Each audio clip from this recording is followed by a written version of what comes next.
There we go.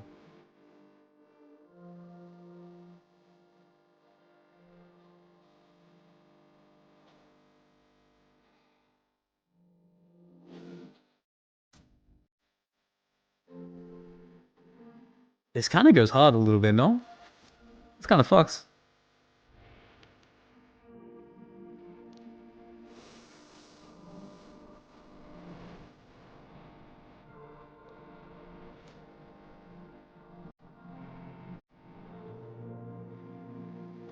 Okay, YouTube should be live now.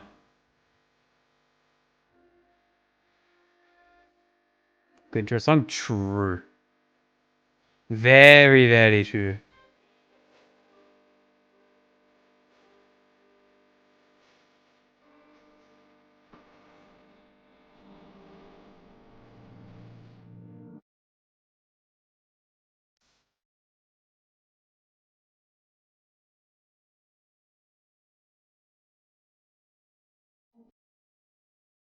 Is this the EP?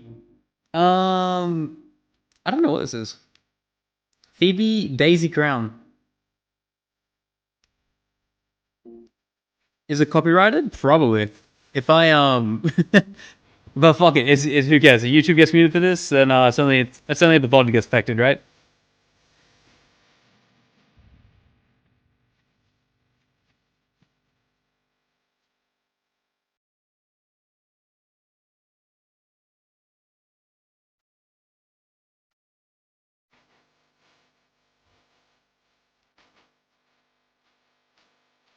I'm gonna do a house tour? Fuck no.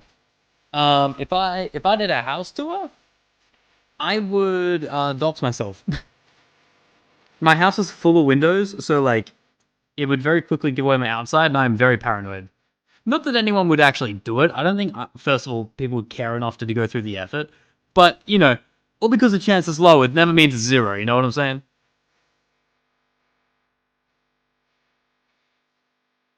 The acting was politically of this endgame mode, 2.5 DPS and 4 characters don't need a little gives grace to that. Yeah. Oh, guys, you know what we should do? I was just thinking.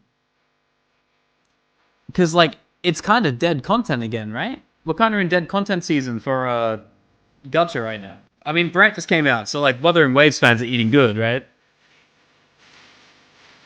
But I was thinking, like, I think there's been some news on the Madoka Magica fucking gacha game, and that'd be really funny to make a follow-up bait video on.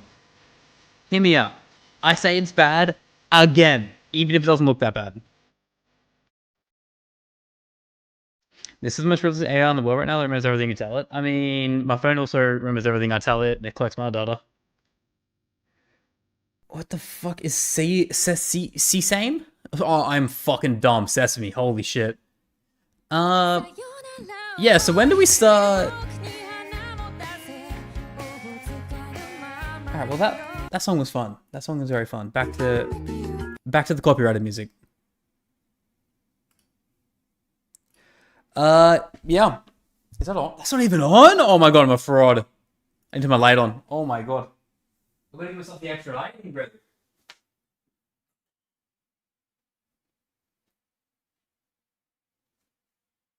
Yorushika? Adientum? Question? There we go. Gives them more mood to the room. But yeah, we doing, boys? You're telling me you don't use a custom launcher to lock all your apps and communicate with each other on the phone? A Linux guy saying this? I'm not a Linux guy. I refuse to be labeled as one, man. I do. I put it on my computer because not my computer, I put it on my laptop. Because I'm like, I want a change of things and I just want to see what it's like. I don't really use my laptop for anything. And I know like a lot of Linux jobs are opening up and I'm like, shit, maybe it'd be worth learning it a little bit. Fuck being a Linux guy. It's cool. I love it. But I think I would still pick Windows until more shit gets supported. Like, I can't even open up Premiere. Like, the fact that I can't use the Adobe suite kind of tilts me. You're a hairdresser? Or you want to cut my shit off? Please. I beg. Make it a stream? Make it a video? That would be a genius idea. You do it free, and then I'll give you the $2 of content, $2 of revenue that the video makes. You're welcome. Hey, should I anniversary in 3.0 now? Oh my god, we're really close to it. Oh, I just realized we're really fucking... The fuck? You want to cut all of it off? Please. April 27th? Fuck, I'm in Japan. I didn't even plan about that. I mean, let's keep it a buck. It's not like it's going to save the fucking game or anything. And I will take my laptop to Japan, so I can always make videos there too. But, meh. You can make my hair look real pretty. I mean, it's dead up until, like, probably this long, so good luck. Just use a VM. This fucking guy. That's why I hate Linux. Oh, it's not on Linux? Oh, guys, it's not on Linux? Oh, you want to use anything that is not on Linux? Just use a VM. Oh, just use Wines. Oh, you know what? Just use DaVinci Resolve. Fuck off. Is it? No way. No, I want to click it and I want it to open. You got no idea what miracles I can perform? Are you one of those barbers that are like, oh, not barber, I should say, a hairdresser that like have a TikTok account and that someone comes in with really fucked up hair and they're like, hey, I want to change, and then you go make them look, they go from like a 5 out of 10 to like a 9 out of 10. Do you do that kind of magic? Because maybe we could figure something out. What's that smooth A doing, guy? Yeah, so I don't really know what the fuck we're gonna do today. I was originally... Oh, no, I do know what I want to do. There was a video I want to react to, and I know I said I was going to slow down reaction content, but this one's a good one from what I know. Someone made a video criticizing Enfield, and people hate him for it, but valid criticism, and I think we need to talk about it. You don't have TikTok, just do it IRL. You do it without social media? Dude, what about the 10 billion views you could have got out of it? Think about it. Toba's vid? Yeah, Toba's vid, yeah. I haven't watched it yet. I wanted to save it for stream because I saw already on the actual post itself, people were mad. People were like, oh, this is not the title or reaction someone who wants the game to do well would ever say. And it's like, you dumb fuck. You need to criticize things. That's how they get better. Like, same reason people hated me for saying, like, base Genshin had really convoluted gacha, and if they keep the wording and mannerisms for... I say Genshin! Arknights. Base Arknights had really convoluted, annoying wording for its gacha systems. And I said if they copy and paste that to Enfield, it will create a lot of shit. It will make a shit show, and people said I was a dumb Ian can't read idiot, and what do you know? What do you fucking know? It's almost like blind positivity is fucking bad. It's insane. People are so mad, they are. Fuck them, let them be mad. We're gonna back our boy if he says good things. Someone at Salon fucked up her hair like so bad and then you made it pretty again. Well, I want to like low taper fade. Can you hook me up?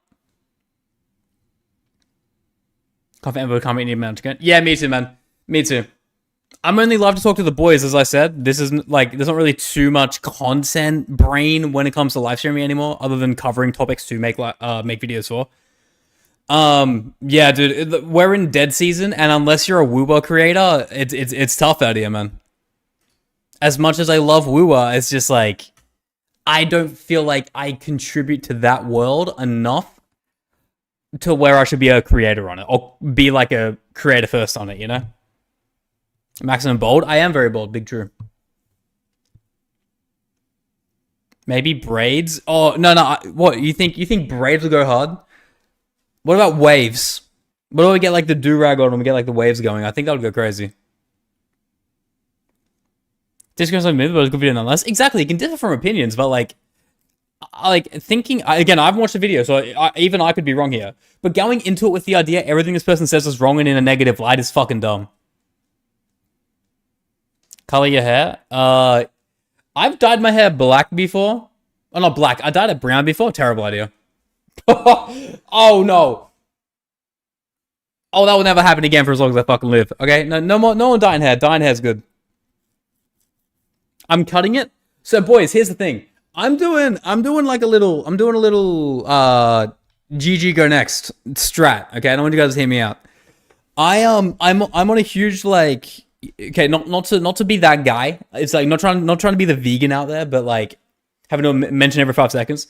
But like I'm on a huge calorie deficit, and I started going to the gym again because I promised myself like 2 years ago I'm not going to cut my hair until I get back in shape, and I put it off a lot. And we're here now. So, I thought the genius idea is be fat with long hair, keep the hair long until skinny, cut the long hair when skinny, so you knock out two things that make you look bad into making you look good. So it'd be like, oh, I go from like, I gain like 4 points on the 1 to 10 scale. I'll go from like a 2 to a 6. And I think that's kind of an insane strat. I'm just saying. Is it for content? Fuck no. I just don't like having a huge stomach. It's annoying as fuck, right? Like I out of habit, like I don't think the camera can pick it up, but like I just grab it and like just move it, and it just makes me feel like shit. Burst sustain. Yeah, I'm turning from a tank to a DPS build. It's actually nuts. Rainbow hair? No, thank you. Big boy. I'm not big. I can explain. I'm like 179 centimeters or 178 centimeters, something like that. Close to 5'10", 5'11", and at the moment I am 84.5 kilos. I don't know what that is in pounds if you live in Freedom Land. You can cosplay lore accurate Thor. Okay, let's not. What, belly Thor to fucking like shredded? Nah, nowhere. So yeah, that was then. But hey, middle of like I think it was the start of last year. I was like 94, and I was like, holy shit! I didn't even notice how bad it was. So one day I just like noticed. Spain a Brit. Hey, Exila, what's up, my dog? How you doing? Welcome in. What's up, Exila? Long time no bro, my guy. How you been? But yeah, boys, that's the plan. You're good? Hell yeah, man. Very, very good. Good to hear from you, my dude.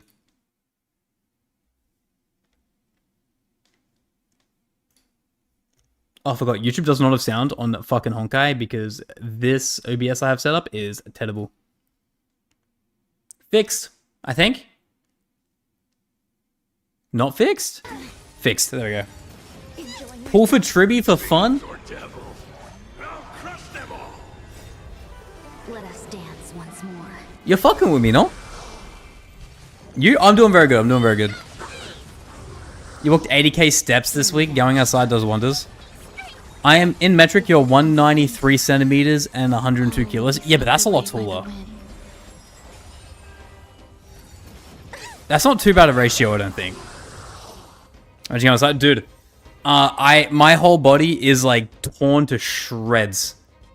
Going to the gym and like doing what I use, like if you guys have ever taken a huge break from exercise and then go back to the gym and pretend you can act and do what you previously did, don't ever do that. Just ease back into it. I've been in pain since like fucking Tuesday. It is Sunday. What the fuck have I done to myself? Clouds scattered. In American units, you're 45 pounds overweight. That's like 20 kegs, I think. 20 kegs. Who's next to pull for? I'm thinking next. Look, I'm gonna keep it a buck. I am very tempted to skip Caceres to just like to be that person to start the movement, right? Like the silent protest, the fuck this game, fuck these people, I'm not pulling on this banner whatsoever, you know what I mean? Even if it's free. But when I get there, I'm probably gonna, bend the knee and I'm gonna be like, alright, let's just do one temple, and then I do 20, and then I do 30. And then I get her, and then I'm like, well fuck, that was productive, wasn't it? Let us dance once. But I don't know. Like, ideally I want to wait till Fate, but I don't know what the fuck the plan is, because like, we have got no Fate news whatsoever, and I know it's really far away and it makes sense, but like the leaks and shit, the leaks have me concerned that it's not going to be a great Fate update. I don't know what characters are in it, which is the one thing I'm happy I don't know about. Don't tell me if you do know. But like, I have a concern they're going to miss out on the GOAT, which is Rin. For Akron's Lycon, because you suffer with Ezra Akron. Okay, I see. Facial character review, I have you on my account. Is your name Belozo? Belozo.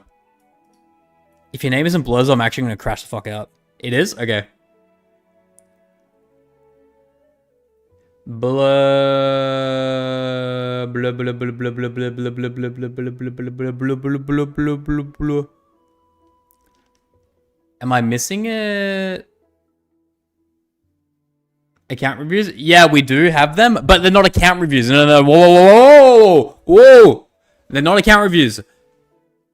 They are character reviews. Whoa, whoa, whoa, whoa, whoa, whoa, whoa.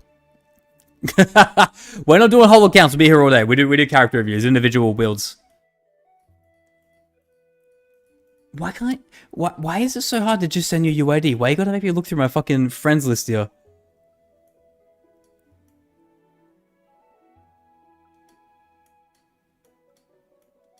Why you're making me do so much more work here. It's nuts. Yeah, there's I cannot find it. I can't find it, and there's no search engine because this game is dumb as fuck. Insane.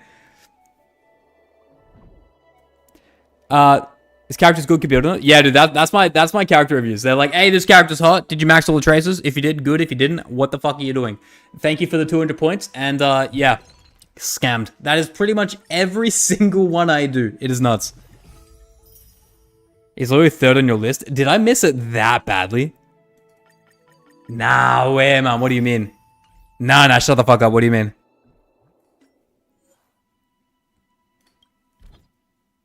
Shut the fuck up, Bunny.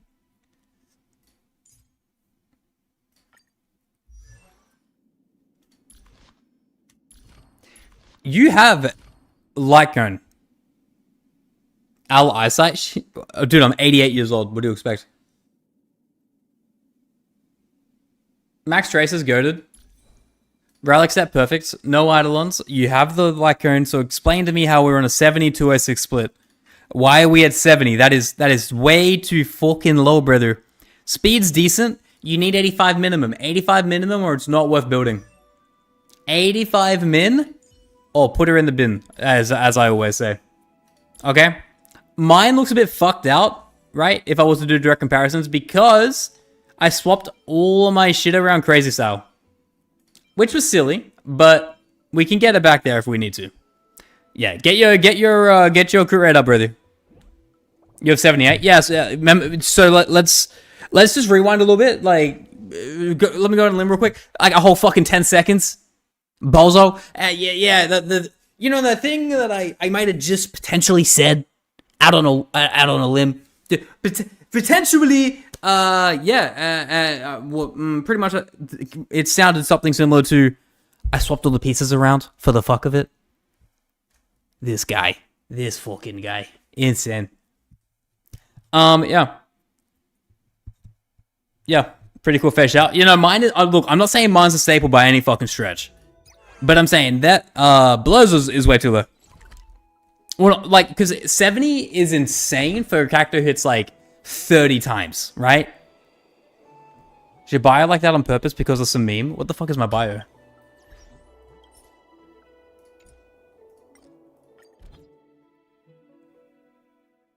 Mine? My bio right here? No, this is true. This is factual evidence. This actually happens. This is real.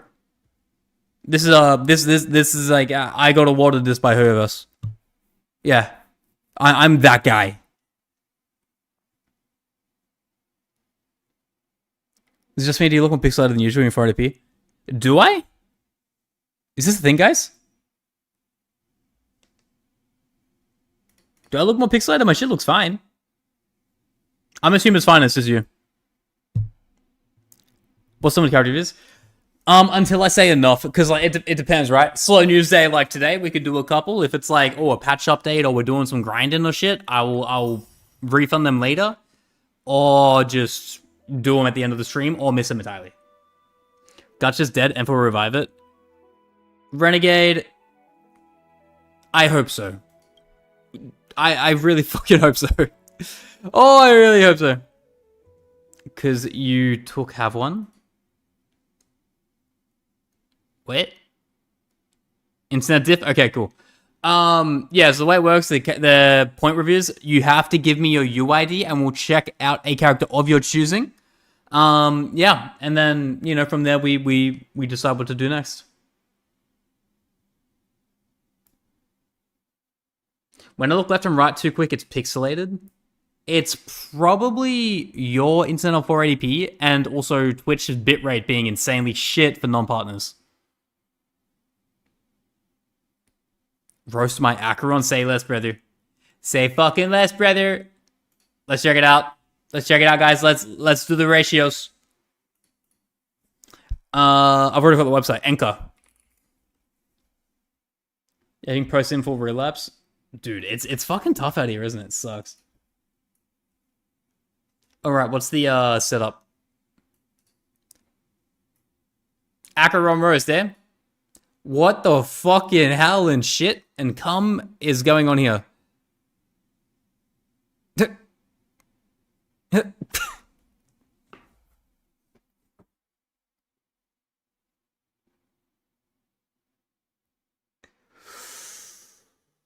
Year of kindness. Guys, it's the year of kindness. Okay, so here's the deal. We don't say anything mean. Okay? What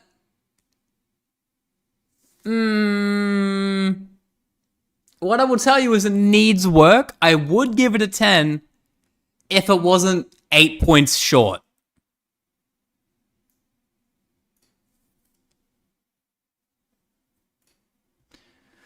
Yeah, that's my review. Look at any of them. I don't care. I don't think any character is geared right now. Why are you linking them, brother? Why are you minusing your points like this? It's insane. Okay.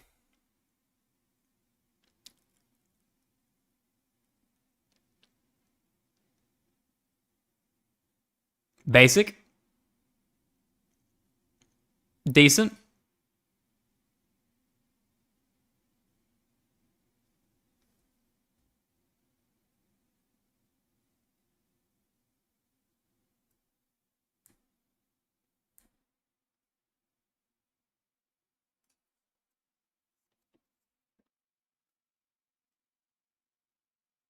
That's not your account? Did you mistype? You you fucking bozo. You hit me with the Asian so far.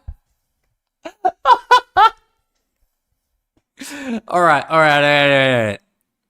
Is this much better? Order. Oh! Oh! So desu ka? So desu ka? Oh! Oh! I fuck with a Lycone. I do. Look, it's been a while since I've seen a fucking Zilla Lycone on this goddamn fucking game. Holy shit. Yes, sir, brother. One thing I will tell you to die for, though, like let's keep it a fucking buck, all right? Let's be for real for a second. You've put this effort, okay? You, as a human being, have put this effort into a character, all right? Well, actually, it's 4-star. Don't give a fuck. It's still expensive to go this far in.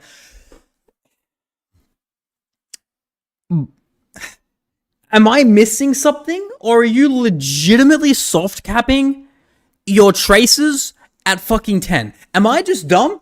Did I miss a memo that this is just how March worked and I'm completely misremembering? Or are you fucking with me?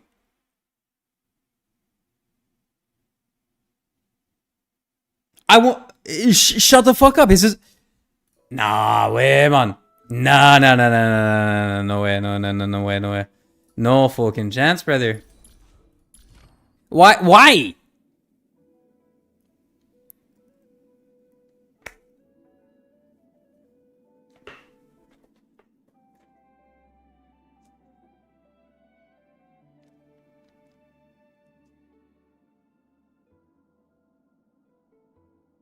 You a whole ass bitch. It's actually fucking crazy. I'm surprised that you still, like, show your face around these parts so confidently as well. What the fuck? Dog? It's not okay. It's not okay. I won't give Max Liberty review my account. He's going to go nuts. Renegade, I feel like if I reviewed your account, you can review my Arknights account. Does it sound like a good exchange? It sounds like a good video.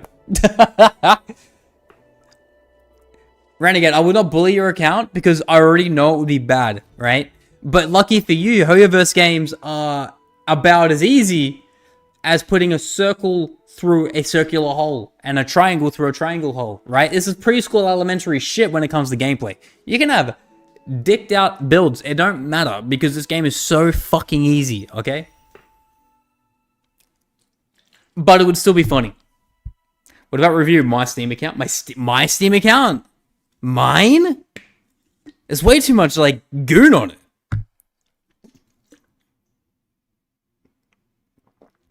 I just missed my whole fucking mouth. What the fuck?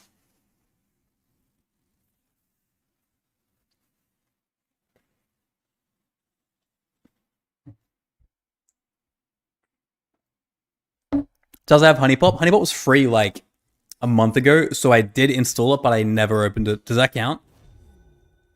Does that straight up, does that count or no?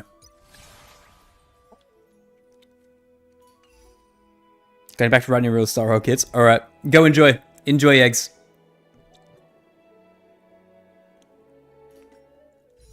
Also, from what I'm hearing, is it true that Tribi only works with, like, you can only get cast race working with Tribi? Is that correct? Because if that is, I'm so upset. I beg that's not real.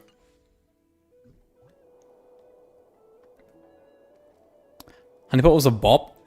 I mean, it was just fucking Candy Crush with titties, no? Just saying. I feel like I would content play my account. I mean, yeah, but like, I haven't really been the honkai guy for a while. I think we'd make like an event stream, I think. Also because in the eyes of everyone on the Arknight space that has less than 10 brain cells, I'm a tourist, so I don't belong in either. I'm not good enough for honkai, and I'm not good enough for Arknight. So I figured I'll just make content on fucking End of Sepia, EOS. Because that game looks like peak. You watched Markiplier play it when you were 13.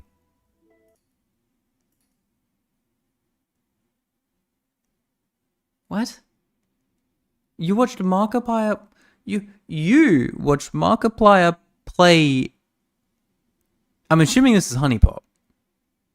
Because Honkai has not been out for 13 years. Unless you were 15, then in that case, I don't know where. Hand-holding Aya stream next weekend? Sure, can I? The Markiplier playthrough was Giga-based. Markiplier played... This isn't a real thing, is it? Am I being debated? Is this a real... No way, man. No way. He played a goon game? In the 2000s? Nah, chance. No fucking chance. Markiplier... Honey Pop.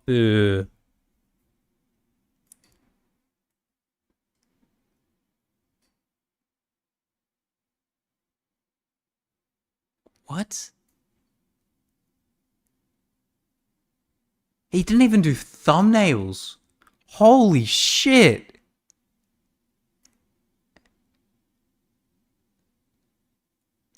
He played the second one. This isn't even the Whoa!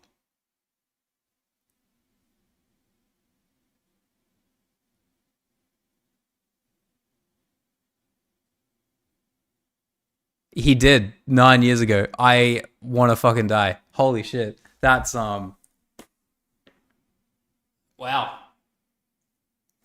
Does that mean I can play whatever the fuck I want? Can I just, like, straight up load up that as well? Like, Honey Pop fucking 3? Is this the play? Bro is not a Markiplier fan. Yeah, look, he wasn't in my top ones to watch during Prime YouTube. Sorry to say. Alright, let's just super auto pets a little bit because fucking hell. I'll do one run of this, alright? And then I think we watch the video that Turbo made. Who'd you watch? I was a big PewDiePie guy. Like what? My high school years between PewDiePie, FaZe Jev. Fuck, who else? Never watched Markiplier, never watched the other guy, the Irish guy. You look like a PewDiePie? Yeah. I mean, fuck it. I think it's pretty obvious. Yeah, I never watched Jacksepticeye. I watched a lot of, because here's the thing, Call of Duty was big when I was in high school. So like, I watched like a lot of FaZe Jev, watched a lot of like FaZe Rain before all the, FaZe now is unrecognizable to what it was back in the day. So I don't affiliate any of my memories of that like golden era with these new gen people. They're all fucking unbearable. But the early day like FaZe Rain, FaZe Apex, FaZe Jev, they were really fun. Anyone turn into pedophiles from what I watched? No. I've gotten insanely... Nah, fuck. Nah, I got baited. Fuck, nah, I'm wrong. Nah, Vanoss is really big, so that would make, In high school, I watched Vanoss hit 100k or 1 million, or what? It was one of the two milestones. So I think it would have been... Who was it? There was a guy in his group that I would have watched as well. He made, like, React laughing challenges, and he ended up... Like, he was going to kill himself, and his logic was, may as well go down swinging and message minors. Who was that? Yo! Yeah, that's it. Mini lad. Yeah. So, like, this dude was, like, he was top of the game. He would have been, like, at one point, probably a top 10 gaming YouTuber, right?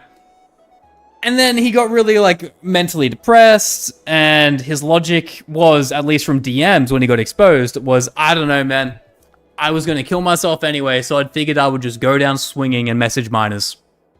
He thought, hey, I'm going to end it anyway. You know, he was a lad. Yeah, well, he got his lad revoked. He's now just a mini peepee. FaZe is a shadow of the form himself. Yeah, it's kind of sad, right? Because, like, oh, man. Like, they were so enjoyable to watch in their prime, but now it's just fucked. He loved mini lads. Okay, dude. Okay, dude. No, but I think, look, that's like one in, like, I would be watching 10 to 15 YouTubers. Only, in my teenage years, only about 7 to 8% of the YouTubers I watched were pedophiles. I think that's a good ratio. Like, it's still high. It should still be 0, but come on. Right? Like, if you watched a lot of Minecraft in your, like, high school years, you probably would have an insaner ratio than me. You'd have, like, a 70 to 80% ratio. It's 7% too much, I agree, but I'm saying this is, for some reason, if you're a YouTuber and you get popular, you have the fork in the road and you have 2 options. Make edgy, fun humor edgy content. This is 2010s exclusively, by the way. Make edgy content like the route of PewDiePie and really walk the line and either jump over the line by accident and be a fucking idiot. Or walk it well, e.g. Filthy Frank. Or you go the other route where you just continue playing the games and you message your fans on Snapchat and, yeah, they're not 18. But you yourself are the YouTuber who's like 27, 28, which makes it so weird, right? You watch Filthy Frank? I did. Oh, yeah, no, the Max Mofo, Filthy Frank, anything for Fuse, back like the early gen iDubbbz before whatever happened to iDubbbz. People hate him now. I think it's weird, but whatever. Kwebbelkop? Yeah, dude, Kwebbelkop was kind of cool. I never watched him, but I knew people who did. But, dude, what the fuck? He just went down the route of making only AI content, and it's terrible. Haircake was a legendary.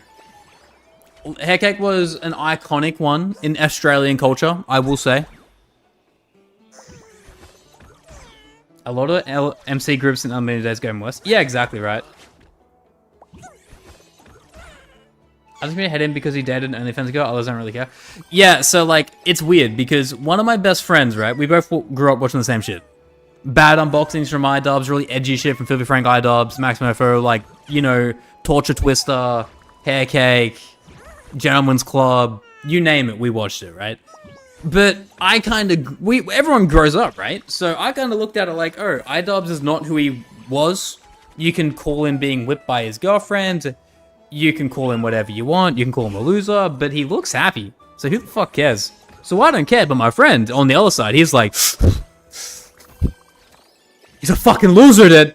He's a fucking loser. And I'm like, well, yeah, whatever. It's not even worth the argument, right?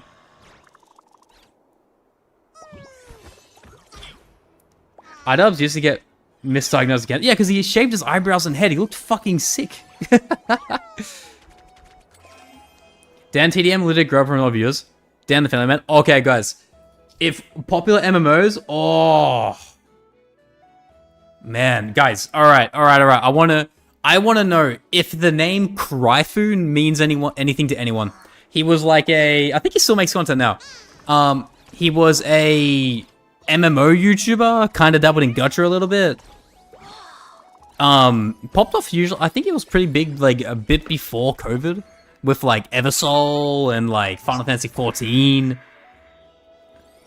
That's not, dude, invisible pickaxe. Was? Insane. We're too good. We're so talented.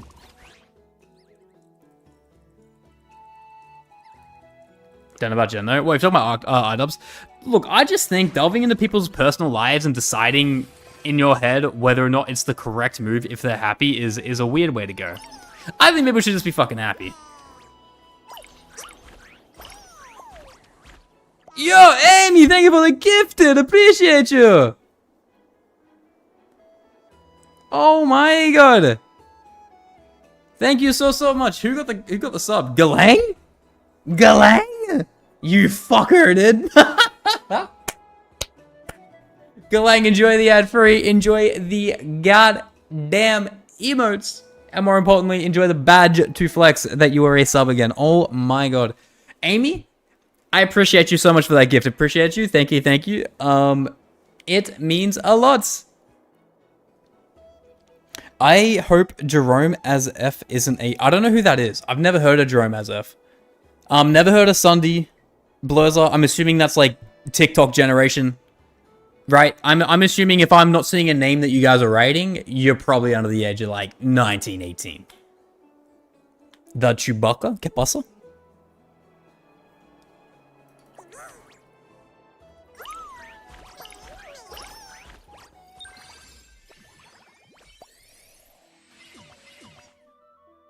Oh my god, balding emote? No way. What? Jerome Azef is a 2000 YouTuber?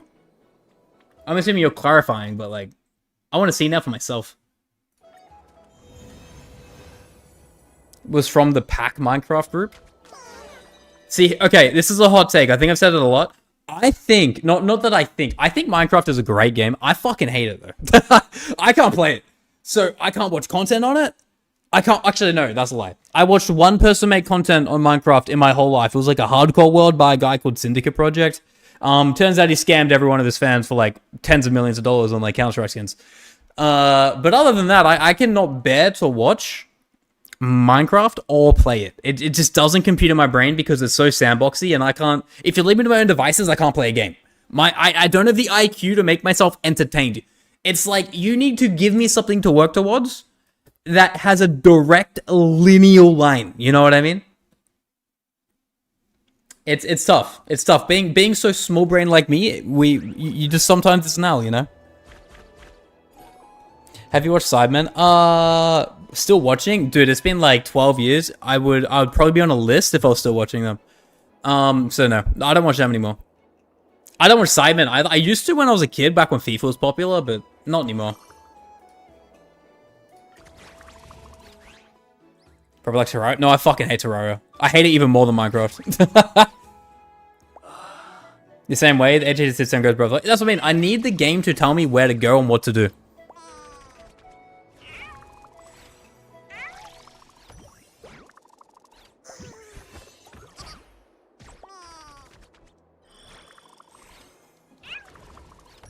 Minecraft feels bland now. Well, that's the thing. I played mod packs. There was like a big one. It's called like Tekkit or something like that, maybe. That my friends got me to play in high school, but I could not last any more than like 30 hours in any water at any time because I would just get bored. You like to be controlled by the government? I mean, shit, if the government gives me something fun, yeah, sure. Is this Super Auto Pets? Yeah, it's a new event. It's Super Auto Pets on fucking HSR. It sucks.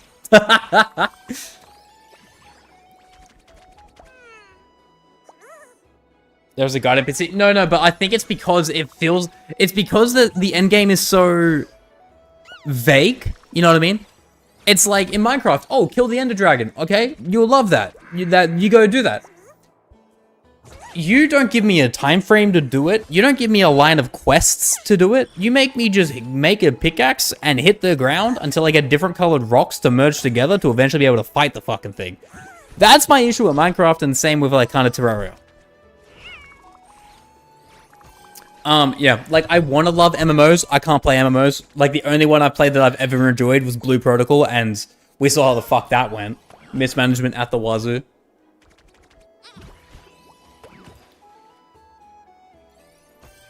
Minecraft's the ability to build. Exactly. I know people love Minecraft, so I'm not saying it's a bad game, right? I think I didn't mean to. I'm trying to get I'm trying to get rid of the fucking bot. There we go. You know something like Breath of the Wild? I just the more I think about it, maybe I don't like open world. Maybe that's my issue. Well, that's the thing. That's a lie. I just never played Breath of the Wild or Zelda. I was not a Nintendo kid. I was PlayStation and Xbox, right? Bro, I couldn't click the ban. Dude, I was trying to, and I kept clicking the wrong shit, and I deleted I deleted Smooth's message. And Intellectual Princess. Oh no, which is the fucking bot. Oh my god. You used to watch some of the skit content, Calb City, really Mankey. No, I never watched them. I think I was just like, I must have watched a very select group of people. What, Monster Hunter? Again, I want to love Monster Hunter, but I can't. Maybe because, like, it might be a game... I think the issue is I play this game solo, and I think the intention is to play with other people. Not, like, 100% of the game, but most of the game. And I just... These games solo, to me, I don't get anything out of them. Like, when I'm off stream, I quite literally strictly play competitive games, because there is a direct path on what I need to do, and it's no longer than 40 minutes, and I get to reset that every time and play for as long as I want for the day. And even then, I get bored after one game. The Muslims have gotten so dog shit. They have. We need a new website. Bring back Mixstudded. You're gonna go with your friends to watch the MC movie this year? Oh god. I couldn't. Good luck. Good luck. Holy fuck! You're gonna go watch a Minecraft movie? No way.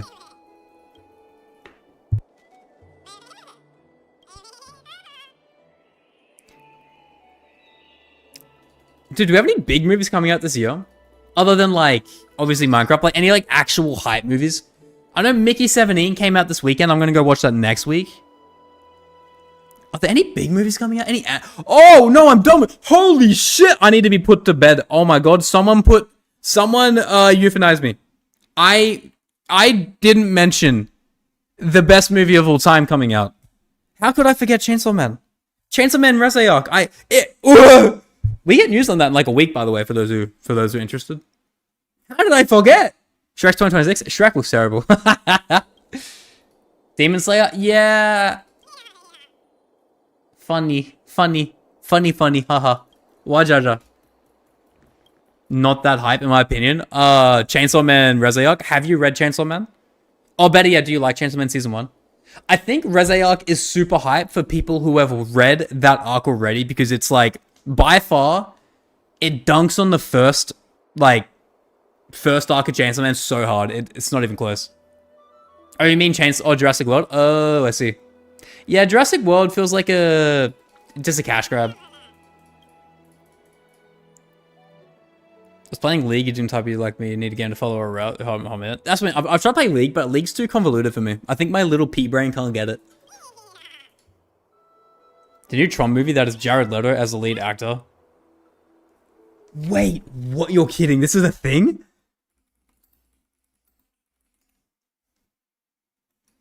Are you serious? You're serious? Jared... What?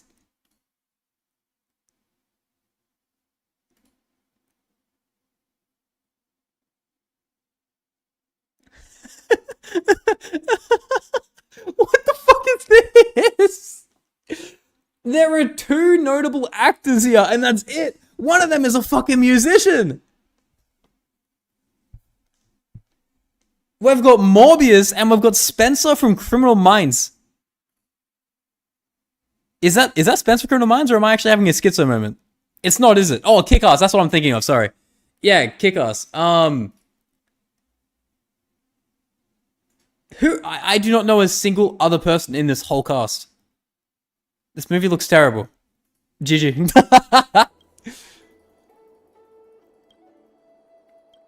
Cameron Monaghan? I don't know the name. Again, I might just be ignorant to a lot of those actors, but it's just funny seeing Jared Leto next to a cast of people that I personally can't recognize, and I would like to imagine I've watched a lot of movies. Star Wars Survivor guy? Ah, yes. I see now.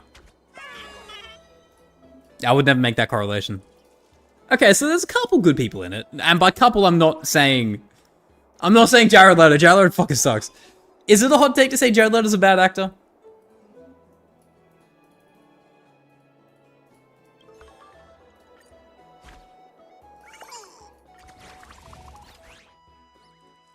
Zootopia 2. Never watched the first one. Movie industry is cooked. No, the movie industry is very, very cooked, right? We get like one good movie a year now. Whereas back in the day, we'd get like 5 or 6 potential bangers. And then you get 10 which you didn't even know about. It's like, I hate to be that guy, right? If we want to keep it a bug, guys, I don't want to be that, like, just fucking weeb. And I like to, look, I'd like to say I don't identify as a weeb, but like, dude, Hollywood's getting really bad. Like, really fucking bad. Like, outside of what? Severance? Outside of Better Call Saul that came out recently? Mickey 17 that came out this weekend. I've heard it's really, really good. There's fucking nothing, right? It's any Marvel movie shits the bed, right? We have a Genshin anime coming out, which I'm not even kidding, will probably be more interesting than anything Hollywood will ever fucking release. It's not a good time to be a fan of media. It fucking sucks. Not to mention, they're probably going to put AI shit in everything. It's GG, boys. Weird we're not talking about Gacha stuff. List 5 things going on in Gacha. It's been a bit of a slow news week, right? I mean, there is stuff if you don't want to be, like, super deep into Gacha, which we'll watch that video that Birdo released, and we might check out, like, the subreddit of Gacha Gaming, see what's going on. But yeah, like, I don't know. It feels like... maybe it's just me feeling a bit of burnout, but, like, it feels like every avenue of, like, content, at least in gaming, Gacha Gaming, feels pretty slow. At least for me. You know, like... If people are making several videos on versing like holograms or like map completion or MOC, like a week, that's how you know it's slow. Back in the day, we would have insane shit popping every single fucking day. It was, I don't know, maybe it's just me not being as in tune, but it feels slower. Still waiting? Yeah, it feels like we were in the Giga waiting period, which is really unfortunate. Which, hey, still means Gacha's playable and Gacha's good. It's just like, if you're not a content creator, it's a W. If you're a content creator, it's kind of like, ugh, you know?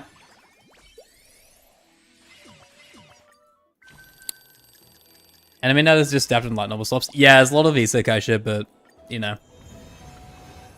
Yeah, I think the avenue I'm going to take, boys, with making second channel content soon, and when I say soon, I don't know when, is probably the fucking move, because I don't know what to fucking do other than that right now. We had a crazy thing happening for January, February. There was some pretty big news January, February. And January, we had the fucking arknights Enfield beta. Now we're like... Here's the thing, right? We had the beta for Duet Night Abyss, and that shit was terrible. I think Duet Night Abyss kind of slowed everything to a fucking halt, because I was like, wow, that's a game no one gives a fuck about anymore. That was terrible. It's interesting.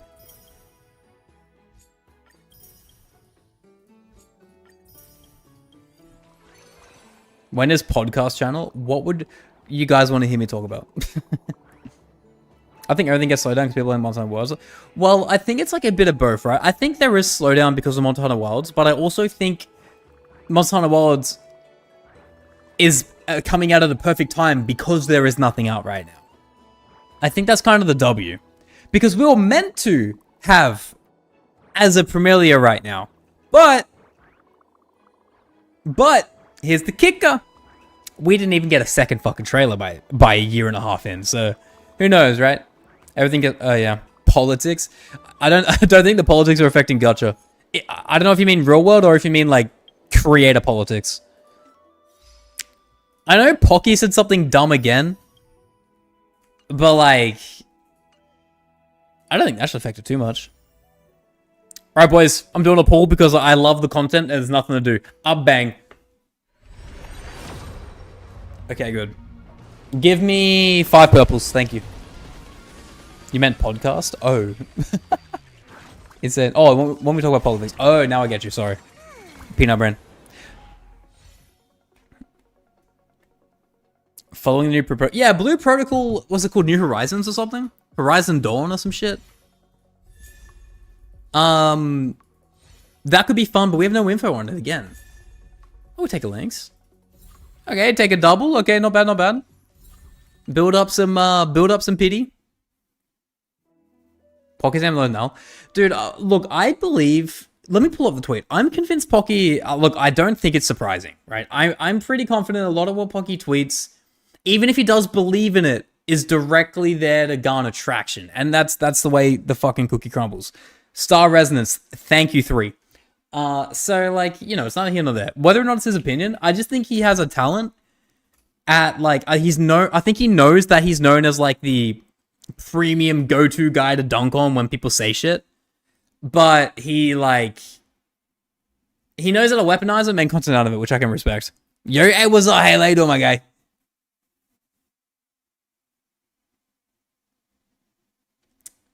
Where is that fucking tweet? This one? Apparently getting hated again for saying hating Hoyo is meta. I was talking about when there's an upsurge of viewership, especially on YouTube, when it comes to gacha drama. This is a 5-minute discussion, a 6-hour stream. I play HSR and Shield. There's no agenda. I'm trying to paint anyone Hoyo was good and Hoyo bad. It is or whether they deserved it. It ain't that deep because I could care less about companies making the game I like. I like a community that bonds over content and gameplay, not on the agenda against XYZ company who made the game. End of the day, life's too short to convince others of what they should love or hate, and I'm done with playing gacha politics. Don't crash out at me, peace. Like, 100% agree with everything he says. I don't know how this turned... Okay, I'm actually going to redact my statement saying he said something dumb. But, like... When was this said? If this was said during, like, the Gacha cast or something like that, I can see why it blew up. And I feel like he should know when he says something like that on the Gacha cast, it should be a big thing. Yeah, I don't know, man. I don't know. I think he definitely knows this is going to turn into a video or something. And when he said it, he was aware of the, you know, the flack he was going to get. Rare Pocket W? Well, I don't think he said anything wrong. But the thing is, I want more context behind the, I said it in a 5-minute conversation in a 6-hour stream. Because if that was on the Gacha cast, right? Let's say hypothetically I went on the Gacha cast, right? Not that I would. Not because I would say no. I've actually said yes to it. But I just think times haven't worked out or whatever. I think, like, if you were to be on that Gacha cast, right? Especially with how small the Gacha community is, you should be very, very aware that everything you say is in the lens of...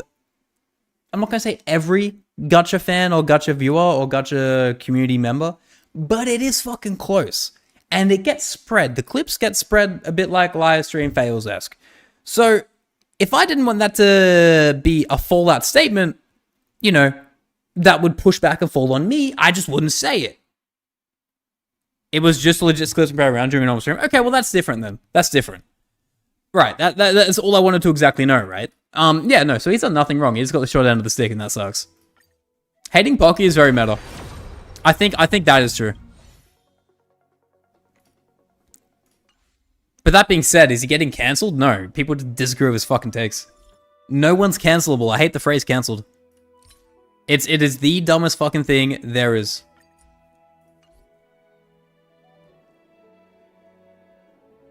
He wants to get dunked on for clicks and content. Look, I think it's half true, but like I do think he still feels like shit when that stuff happens. So we have to keep in mind he's a human being. What's your favorite path and element in the game? Probably like Pyro Hunt. I fucking love Topaz. I fucking love Linksha. Fucking love Fugue or Fugue. I love Himeko. I love Gwenathan. Gallagher's my favorite character is Hanya. I think Fire is my favorite, and Hunt would be the next best path. Fire like follow up. I do love following up. I do. I do a lot. But you know what, boys? You know what we should do? We should watch We should watch the Arknights video from Turbo. Sorry, I said his name wrong.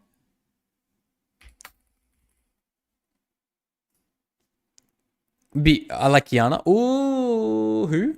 Is this? Oh no, you're talking about Impact Third, right? Yes. Yeah. I don't know anything about that game. This is where I dip. Okay. Okay, man. There's nothing really to talk about, but I wanna talk about this because this person I think's got a little bit of clawback, and I think that's not fair. If I look up,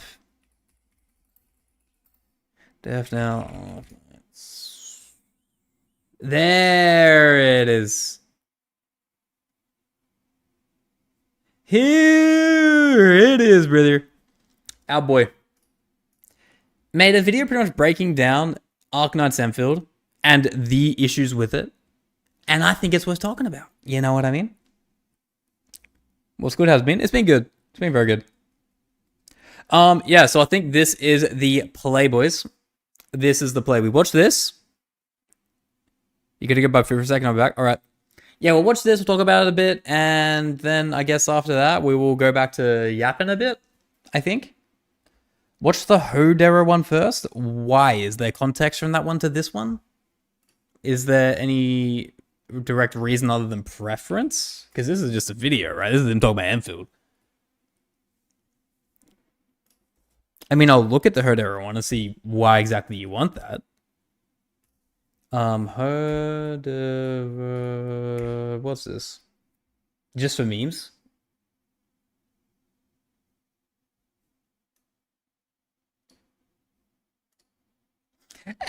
We'll leave it. We'll leave it for now. I think I've seen it. I've seen this image everywhere, and it's fucking insane. Outfit for Weedy. I want licking. Like it is fucking everywhere, dude. Everywhere. Love those legs and belly. New outfit for Hodor. Son of a bitch.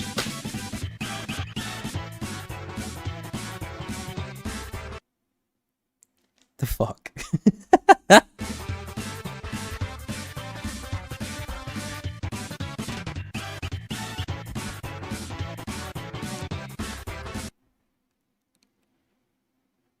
I see. Wow. Cheeks. Present. Insane. Absolutely insane. All right. It's been all right, man. It's been pretty good. It's been a bit of a slow gacha wave at the moment, but yeah, for the most part, it's been good. All right, so boys, here's the deal. We hit a high YouTube, it go hard, and we watch the video. And then I think after that, we'll talk a little bit more about gacha. Maybe we sign off for the day. There's a few things we can do, ultimately. Let me just free up some fucking space, because my fucking god, my computer is nearly full, which is insane. Let me do this so you guys can't actually see what the fuck I'm doing, so I don't dox my fucking computer.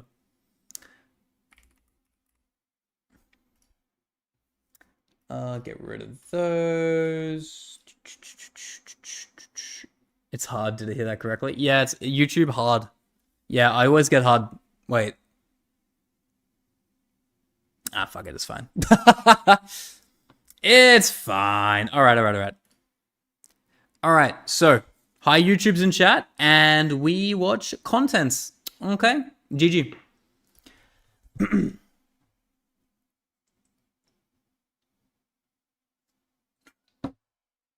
Holy fucking nearly killed the desk. Anyway. Hey, YouTube, what's up? Welcome in. We are back with another react, and I know I said in my previous video I'm probably going to be slowing down on them, but this one's worth the, this one has juice that is definitely worth the squeeze. So, our boy Turbo has made a video talking about Arknights Enfield.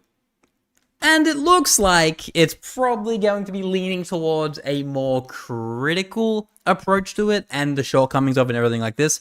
And I think that's good. I think criticism as a whole is nothing short of an absolute positive to keep a game healthy, okay?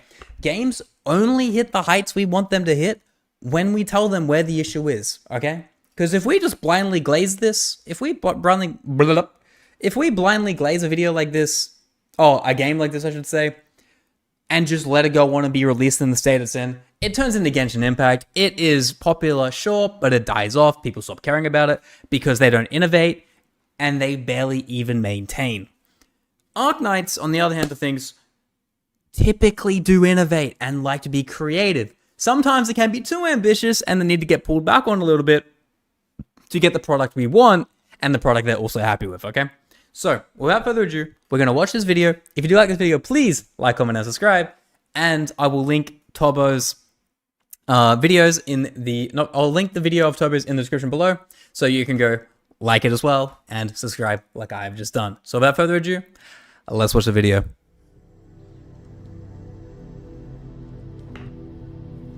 Because, like, dude, it's a good game.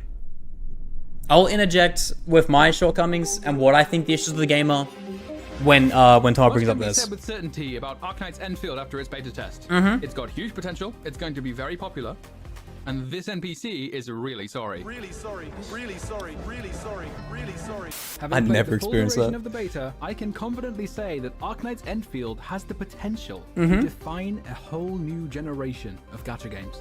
Ooh! Ooh! True as fuck. True. Very, very, very true. Very, very true. 1000% true. But I think the key is the potential. They're tripping over their own shoelaces a bit here, but we'll see what he says first, okay? That is not an exaggeration, but I really must emphasize the word potential. Because there we go. right now, I am increasingly worried that potential may never end up being realized. That very same potential Yep. could also turn the game into the biggest disappointment I've ever experienced in all my years of playing games. That is a very bold claim. That is a very bold claim. Oof. I would agree, right? I would agree to an extent, okay? Because like the very same petition could also turn the game into the biggest disappointment. I agree, because with the things they've done right, they've done them fucking amazingly, right? Or at least I shouldn't say that, but the idea behind what they're doing is amazing. With the active AI system where your character is out and you have your 3 neighboring characters and they all attack directly simultaneously with their own AI sets, and that can loop into, that can loop into combo attacks, that can loop into team compositions and make a much different experience the other games give you. But in the same vein, the combat is so dry. It really is, at least in my opinion, with the way the combat system works with the combo attacks. Because there's not really skills per se, and the skill point systems are low. We've gone through this a lot. It's very slow to regen. There are ways to combat it with kits and gear, sure. But it can be definitely improved upon. And that is one thing of many, all right? Let's see what he says and see what he has to cook. Disappointment I've ever It's a experienced bit quiet. in all my years of playing games. The vid for me is saying its regular volume it always has been, at least on OBS, so you might just have to turn it up a little bit. Firstly, though, I really need to get the glazing out of my system, so let's just get that out of the way, shall we? Okay. There's so much that I fucking love about Enfield. Literally, from the moment you open the game, it hits you with the... God, it's so good. Harking back to its roots, announcing itself to the world before greeting you with peak music just for the login screen. I don't want to tell you, Bonnie. It is legitimately the same volume as every other video I maintain on the GX. I just, you gotta turn it up. If I turn it up any higher, it's gonna blow out my recording like really bad. Okay.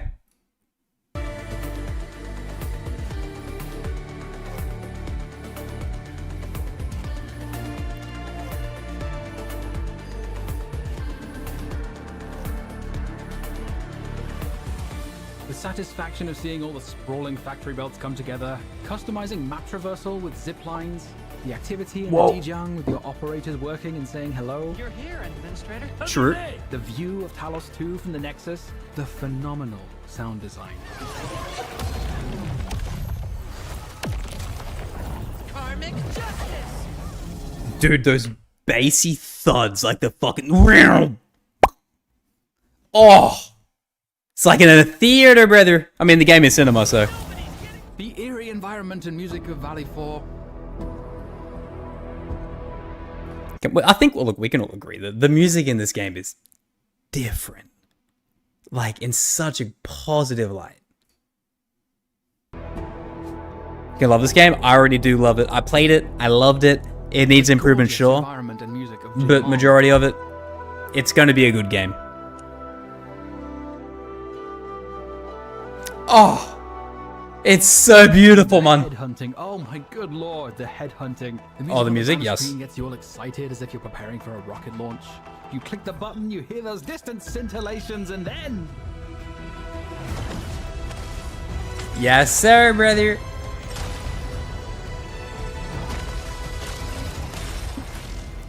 by far the best summoning experience in any gacha game I've ever played. Not even close. I will say, like, by far, it has the coolest pulling system with the way you get the character brought in and then you get the showcase stage screen. Like, man, it is drippy. Like, they put their soul into, this, man. You can really see it in every facet, right? The way you walk around on the spaceship and everyone is there. Naturally, the characters that you have pulled, of course, you can interact with them. They have regular walking around, like, dialogues. There's just little things that in this game are so easy to love that you don't see in other games. HDR pull animation better? Okay, that's dented brain. That is insane. Oh, right, good. Got that out of my system. I have been fortunate enough to play both the alpha and beta of Enfield. In its I only play alpha beta. state, I was hooked. I was full of optimism and I was wholly convinced that it would be my favorite game of all time. So what changed in the beta? Thankfully, not the base. It's even better than before, and it has a ton of room to grow and become much deeper.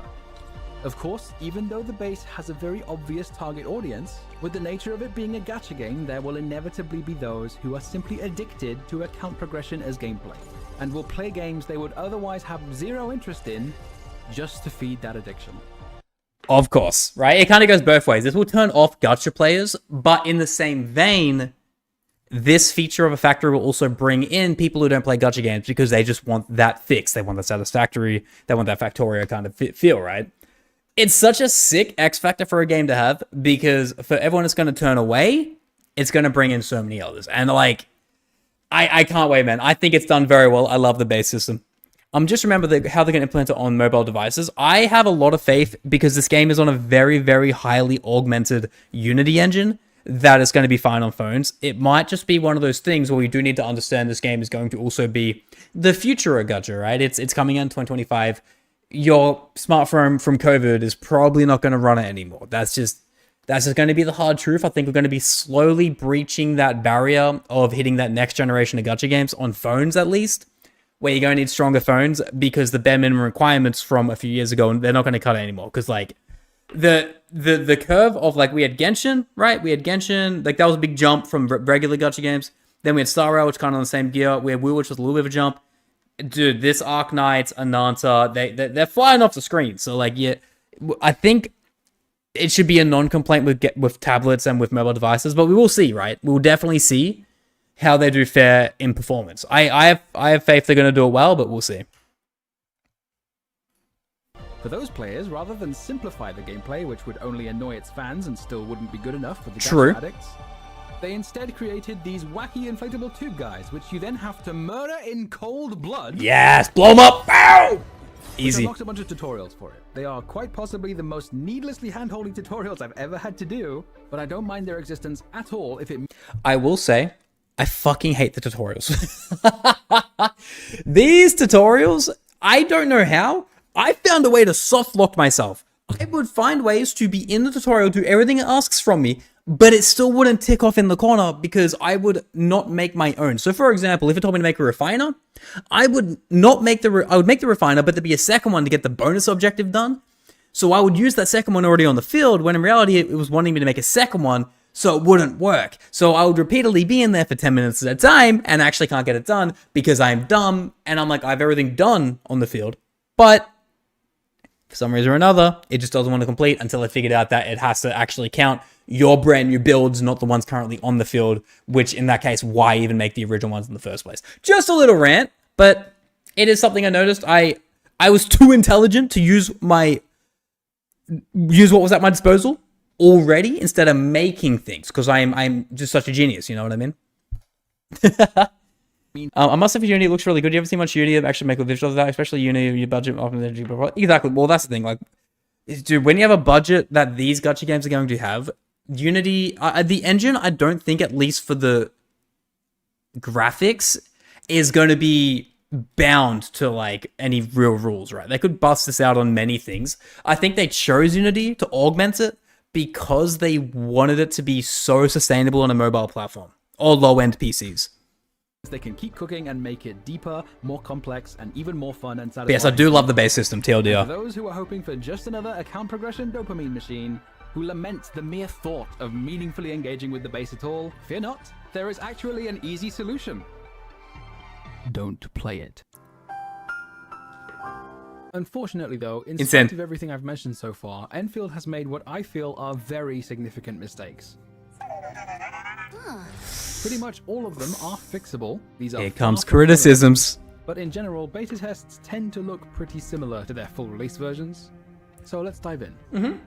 The main story is, to put it bluntly, bad. There's no nuance at all. Landbreakers are completely one-dimensional and uninteresting, just generic bad guys who want you dead. Compare them to Reunion from the Arknights main story. They're introduced to us as fighting for the same goal as Rhodes Island, that being to liberate the infected, but with very different methods. There is a clear conflict. I understand the motivations of the antagonists and how they ended up where they are.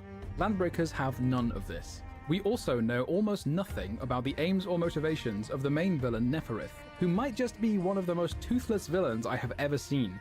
With the sole exception of one line when you first meet her, she shows up from time to time, says some vague bullshit, and fucks off again. How? I 100% agree with the idea that the story is bland as fuck, right? I enjoy it.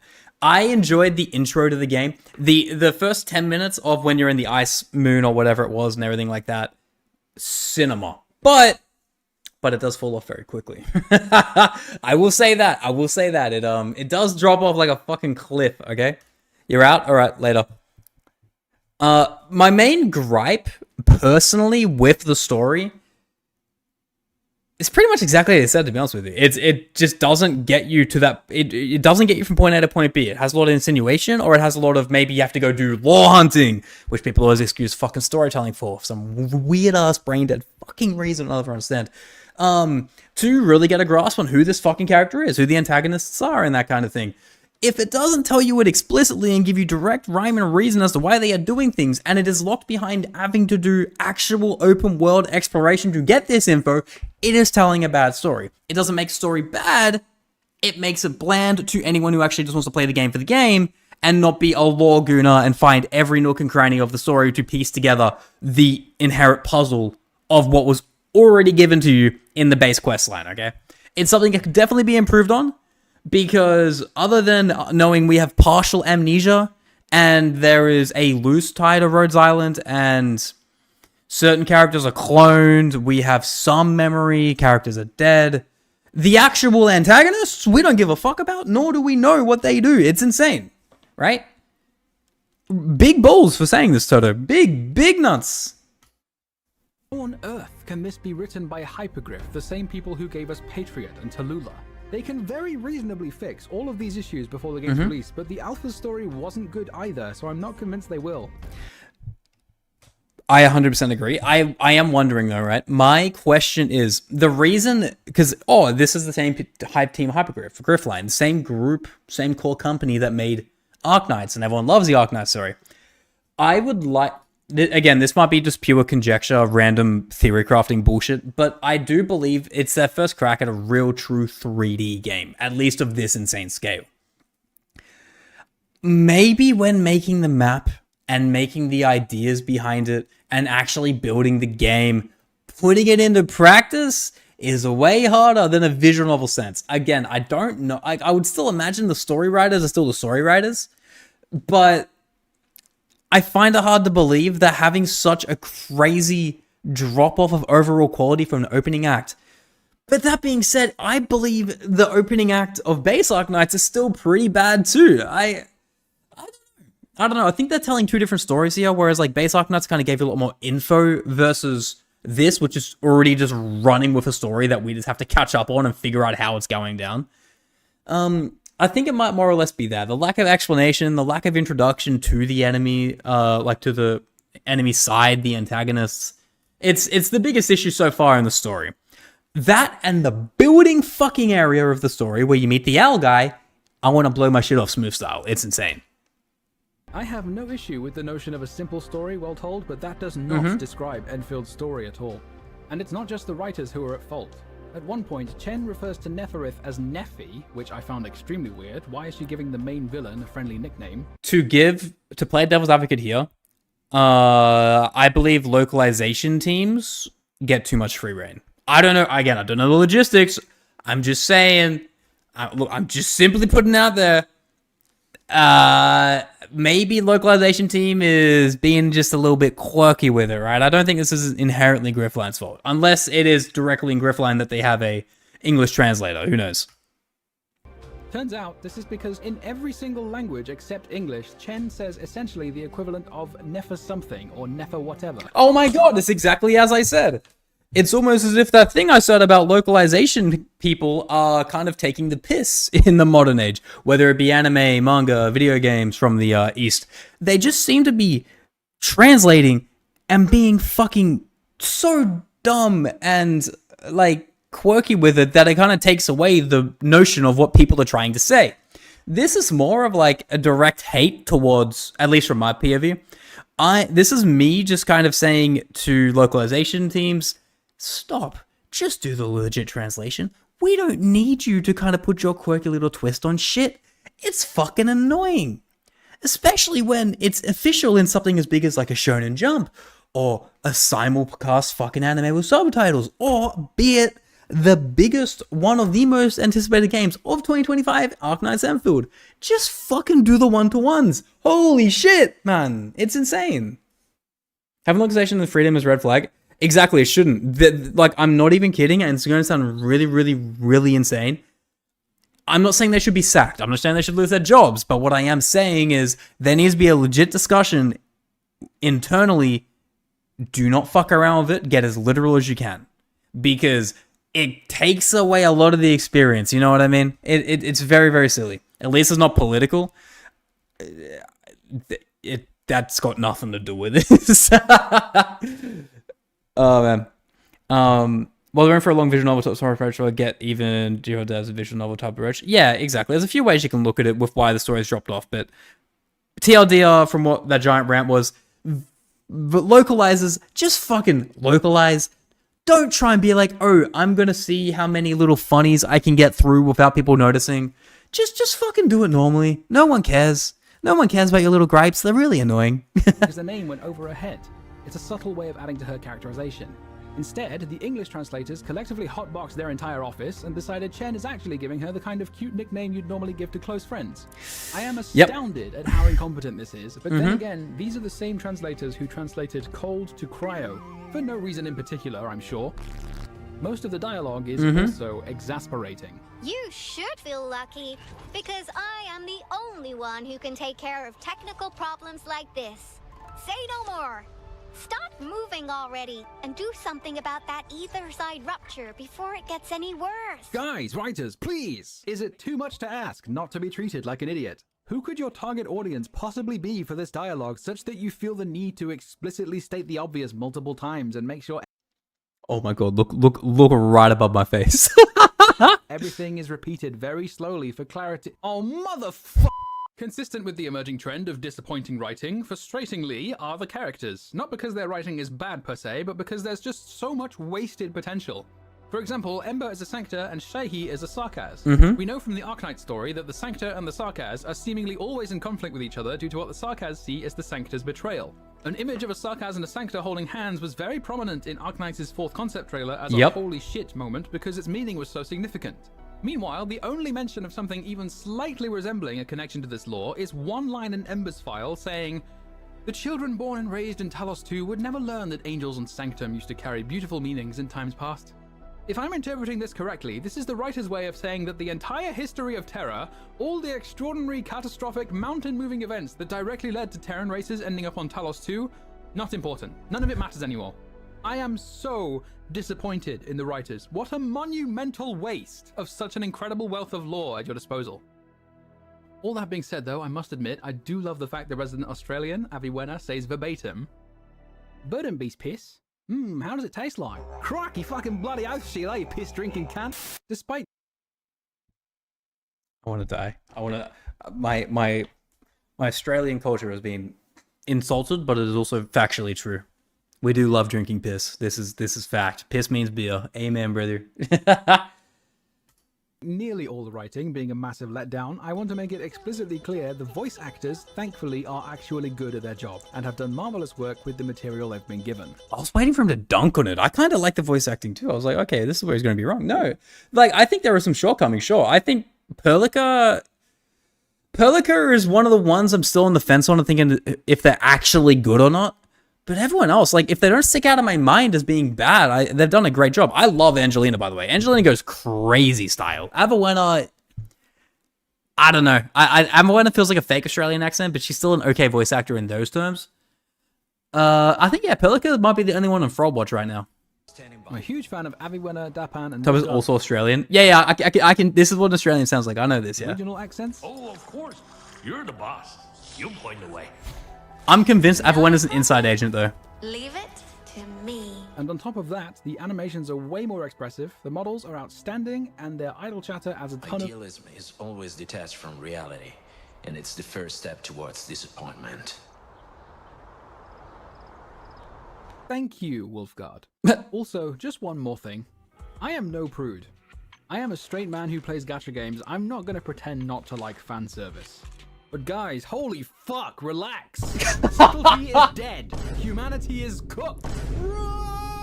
Have mercy on my soul. Guide me from the wayward woman, Lord Jesus. Now, as I said before, everything I have mentioned so far is fixable. Bad writers can be replaced and characters can be given good writing later on. Yep. Which is why all of this is negligible compared to the #1 issue I have with Arknights Enfield in its beta state. I'm gonna call it is the fucking combat. Because it is not fixable once it is released.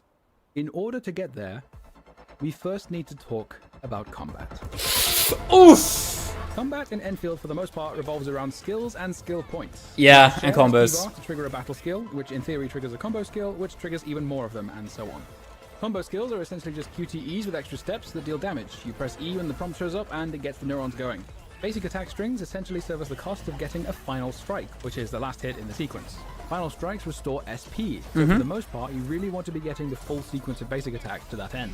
That logic generally applies to the combat as a whole. Given the importance of skills, you want to be maximizing SP restoration, hence the prevalence of Arklight in nearly every team composition.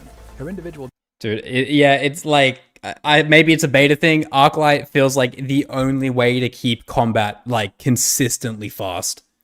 It feels like without her in the team, having the ability to pop off her own combat refresh combo attack off herself is the only way to mitigate getting through combo follow-ups. Damage may not be anything noteworthy, but her ability to generate SP is excellent, and more SP means more damage. I'm honestly kind of surprised she isn't a 6-star. Now, the beta also adds the ability to dodge. Due to the nature of final... Oh god. Am I finally gonna receive retribution? People calling me just a shitter, complaining about the dodging system in this game, are actually gonna be like, oh, maybe he was right? Hold on, listen, cooking. Final strikes being your primary way of restoring SP, you need to commit to the full sequence of basic attacks to get it. And you cannot dodge outside every time of the enemy combats. attacks you of either dodging or taking the hit. And the dodge is often not the best move. But it still gives me cause for concern. Future 6-stars are inevitably going to be designed to take advantage of more and more gameplay mechanics. Right now, the dodge only exists as a means of survival rather than facilitating damage. But if a dodge exists in any capacity, there is a very real danger of them leaning much further into it by, say, having a 6-star with a combo skill triggered by a dodge, and then more units with kits centered around dodging who synergize with that 6-star, and a new 6-star whose basic attacks don't get interrupted by the dodge, and before long you'll end up with a player base wanting more and more action, understandably seeking to flex their ADHD action gamer reflexes as their expression of skill.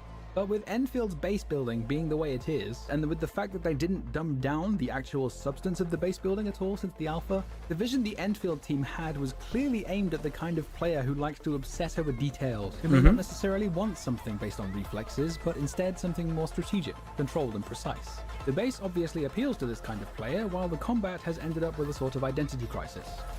Unsure of what it really wants to look like, trying to be a bit at everything while never actually excelling at any of them. Most of the strategy comes from the team comps rather than the execution. The actual process of triggering combos and doing damage and so on, while satisfying for a while, is very easy. Also, not to mention, I don't think he's going to cover it. I think he would have kind of said it there. The issue I have with the combo dodging attack system is once you rip your original dodges, if you don't have an Arclight, you have this awkward downtime area of about 5 to 8 seconds, which I get if you want to be an RTS game. That's not really that long at all. I do understand that. But it still feels kind of like, what do you do in this meantime other than just awkwardly hobble around and just like do a left click combo? Because final hits, which is another way you generate SP, takes so long to do. And if you ever hit dodge, you reset your final hit count, waiting for the SP to gradually, naturally build up. Yeah, dude, the combat in concept bangs, goes so hard, and I will agree, it is fun, relatively, but if they want to be the next game to really break the mold of gacha meta, or like what every game really builds off of, they need to really hunker down and like go all in on one or the other. You got to go all in on hack and slash and go dicko mode on that with the current setup. Or you need to add maybe a second skill to each character, change the combo system and reactions with elements. And that way it becomes more strategy instead of just spam left click dodge, GG go next, right? There's a character that has fast final hit combo. Yeah, but that's what I'm saying. You're saying one character. What I'm trying to tell you is that's the exact fucking problem. If you have to, as I said, Arclight, you have to use Arclight in every team. If you wanted to have different characters that have, oh, this character is really good at quick final attacks, you only use that character. You see how we're all going to start using the exact same fucking team comp, and there's going to be no variation to an RTS-based game with reaction elements and strategical choices with the combo skills? Like, that's what I'm trying to say, right? You want that variety. It shouldn't have to be an issue that you need to all be running the same 4 people to even have a chance at it feeling the way it should. That's an issue with the game. That's not an issue with the it's an issue with the game mechanics. It's not an issue of the actual roster. The battle skill or 2, do your basic attack string, face tank smaller hits, use combo skills on cooldown, and repeat. I quickly exhausted every single possibility for improvement, and even self-limiting clears like duos and solos are not at all challenging. Yep. I died more often to platforming than to enemies. This is mostly due to the current cast of enemies lacking any real variety or complexity. I will give Devil's Advocate though, because it is a beta that we probably have only seen, let's say, 60% of enemies. That being said, if that is the early part of the game, it's probably going to be dropped by a lot of people if they don't want to stick it out, right? The problem with the dodge system is you look at ZZZ and how they go on damage expression. Yeah, well, I think a great example is ZZZ. Not trying to compare combat for combat here, like which one is more fun. That's the most arbitrary statement ever.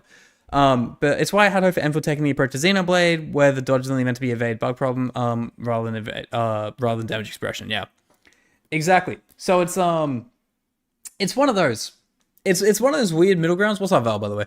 It's one of those weird middle grounds where ZZZ, people call it bland, people call it simple, but it knows what it is. That's what makes ZZZ fun. When you log on to ZZZ, you know exactly how the game's going to play. You know every character's built for this, so you can make so many different team comps and really fuck around with it.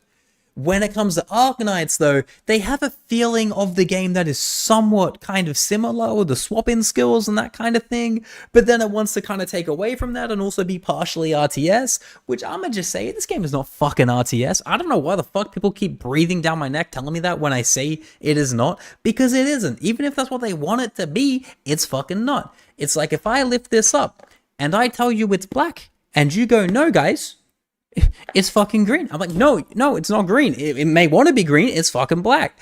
It's the exact same situation. It's not an RTS, even if they want it to be, and we need to tell them it is bad. It fails as a construct on a real-time strategy kind of platform.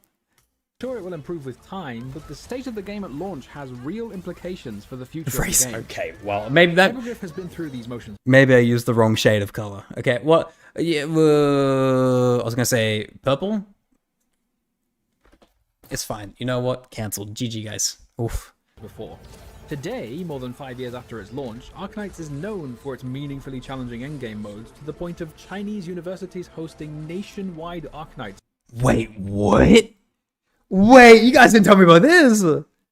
All you real Arknights fans, you guys don't tell me this was a thing? This sounds fucking awesome. Universities hosting nationwide Arknights tournaments with thousands of dollars in prize money. Isn't RTS like Age of Empires? Like RTS does have a spectrum for sure. But like it just fails in any concept of the spectrum. Especially when you go look at base Arknights. This is inherently a balloons tower defense game without the balloons. Whatever way you want to string it, it is a game where you have a unit that sits on a spot and kills enemies in another spot. This unit cannot move from the spot and then needs to defend its base. And it excels at it. It is fucking amazing at it. It's really weird seeing Enfield come from a team like this and having such a crazy identity crisis. These years because Arknights has such a rich endgame and high skill ceiling, but for a long time it didn't. When it first launched, the most interesting gameplay it had to offer was Chapter 4. It took them years to make integrated strategies a permanent game mode. But the difference is Arknights didn't offer anything else in terms of gameplay. There was nothing else to play the game for. Exactly. With Endfield, Hypergriff seems to have regressed into doing the same thing by making it frustratingly shallow in its launch state, but doing so this time is a critical mistake. Those who are looking for strategic depth will not find it. It is pathetically easy, and it will remain that way for at least the first 6 months or so, which means one. But what I will say as well, the difference between base Arknights and this Arknights, this is probably one of the things I disagree with, is base Arknights, it's a hub-based gacha game, whereas this is an open world, huge budget, much more vast game that's trying to pertain to more people, right? You go into base Arknights, especially on release, and you knew exactly what to do. You knew to go into a stage, and you knew to play balloons tower defense. You start losing, you go to the bags, you pull more characters, you keep playing balloons tower defense. This is open world with base building, with real world, real-time strategy combat as well. But the only thing that really feels like a true identity that is always there that you know you're going to go into is the base building. Because the combat, it doesn't feel like combat. It feels like just a quick repeated puzzle you get to do at will until you've maxed out your sanity for the day. They fail much more here than they did base Arknights. Base Arknights on release, sure, it might have been bland, but we knew what the fuck it was and the charm of it. It was all built around that. This, however, way, way different. Feedback, they got everything but base building, which is quite, yeah. I believe they are going to adjust stuff, but the only thing that I am concerned about is that if they do go and rework combat, this game doesn't come up to 2026. I'm happy for this game to not come out for the longest time possible. I really, really am. If it is released in a great state. But I think too many people are blinded by the I want a new gacha game fucking, light, and they're just going to pretend it's fine. Game comes out, they complain it's shit, and they don't fucking play it. And they don't fix the game until 2027 because they have a locked-in roadmap and they have all these things they plan to do. We need to talk about this stuff now. We just have to. Once those players have completed their bases, which really doesn't take that much time, they may not stick around for that long. But those who are looking for action will get plenty of it from daily and weekly gameplay, regardless of the difficulty. The ability to dodge not only gives those action players their daily dose. This game is open world, all right? I don't care what anyone says. The whole it's not open world, dude, we are fucking splitting hairs, bro. Like, insanely thin. This is an open world game. Technically, it's not. GG. Go next. But also significantly diminishes the need for healing. If their overworld healing needs can be met with items you can craft directly from the backpack, and a 4-star like Snowshine can provide literally all my healing needs with room to spare anyway, what reason does the action-seeking player have to engage with the base at all? The outposts are optional. All they need at that point is some components to make gear. This, combined with the lack of strategic depth in its launch state, creates a serious risk of cultivating a majority of players who are exclusively invested in the action gameplay. Now, this will be a controversial take, but I would not be making this video were I not willing to defend it. I think the best decision Enfield could possibly make after the beta is to remove the dodge entirely.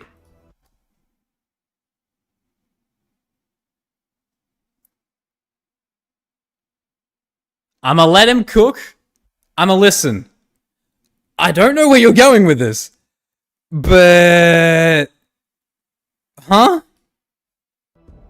Hypergriff's development decisions will be driven by what players want, and if the vast majority of players aren't engaging with the base, the game's evolution will reflect that. This is my #1 issue with the game. They are creating a precarious combination of action gameplay in the combat alongside the slower gameplay of the base. We Fair. already have an example of such a precarious combination in a gacha game failing to hold in Zenless Zone Zero's TV mode. It is an action game, it was advertised as an action game.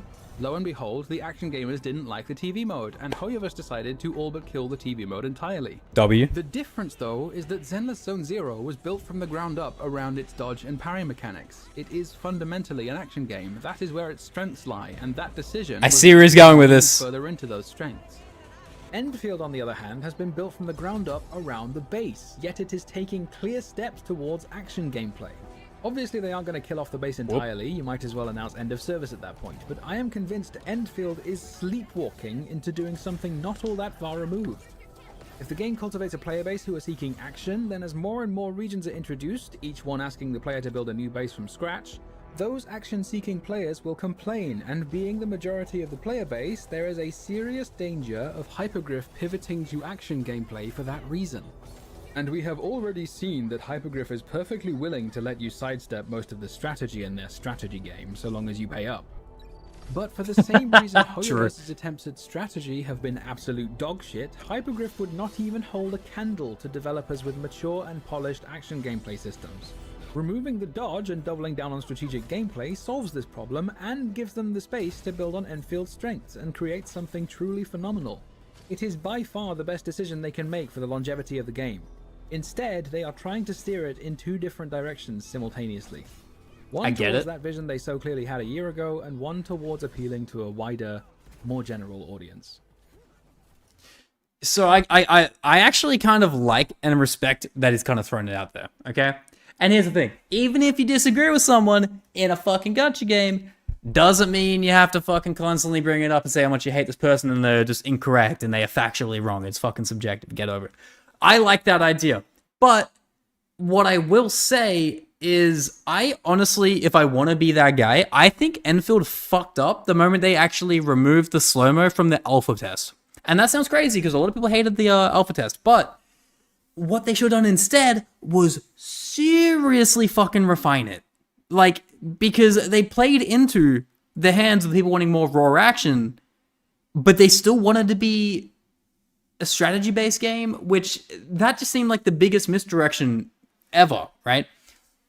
I know it got received really, really poorly with how bad that the system for slow-mo to use your abilities went, but to take it away and then just directly add in a dodge system and make it more quick-time combo-related for the overall combat, for 90% of the combat, is an even worse decision because it's pushing into the wrong fan base. However, since Genshin released, we have to preface that we don't hate other people if we have different opinions. I mean, with or without Genshin, it's going to happen, man. People are sensitive on the internet. But yeah, look, I like the idea. I like the idea of reverting back to an extent, but look, first things first, they should never have fucking removed the slow-mo. The slow-mo should have been tweaked heavily. Maybe not even make it slow-mo, but it is a real-world. You augment when a thing is used and the direction it's used in, like you get to use the FOV and stuff.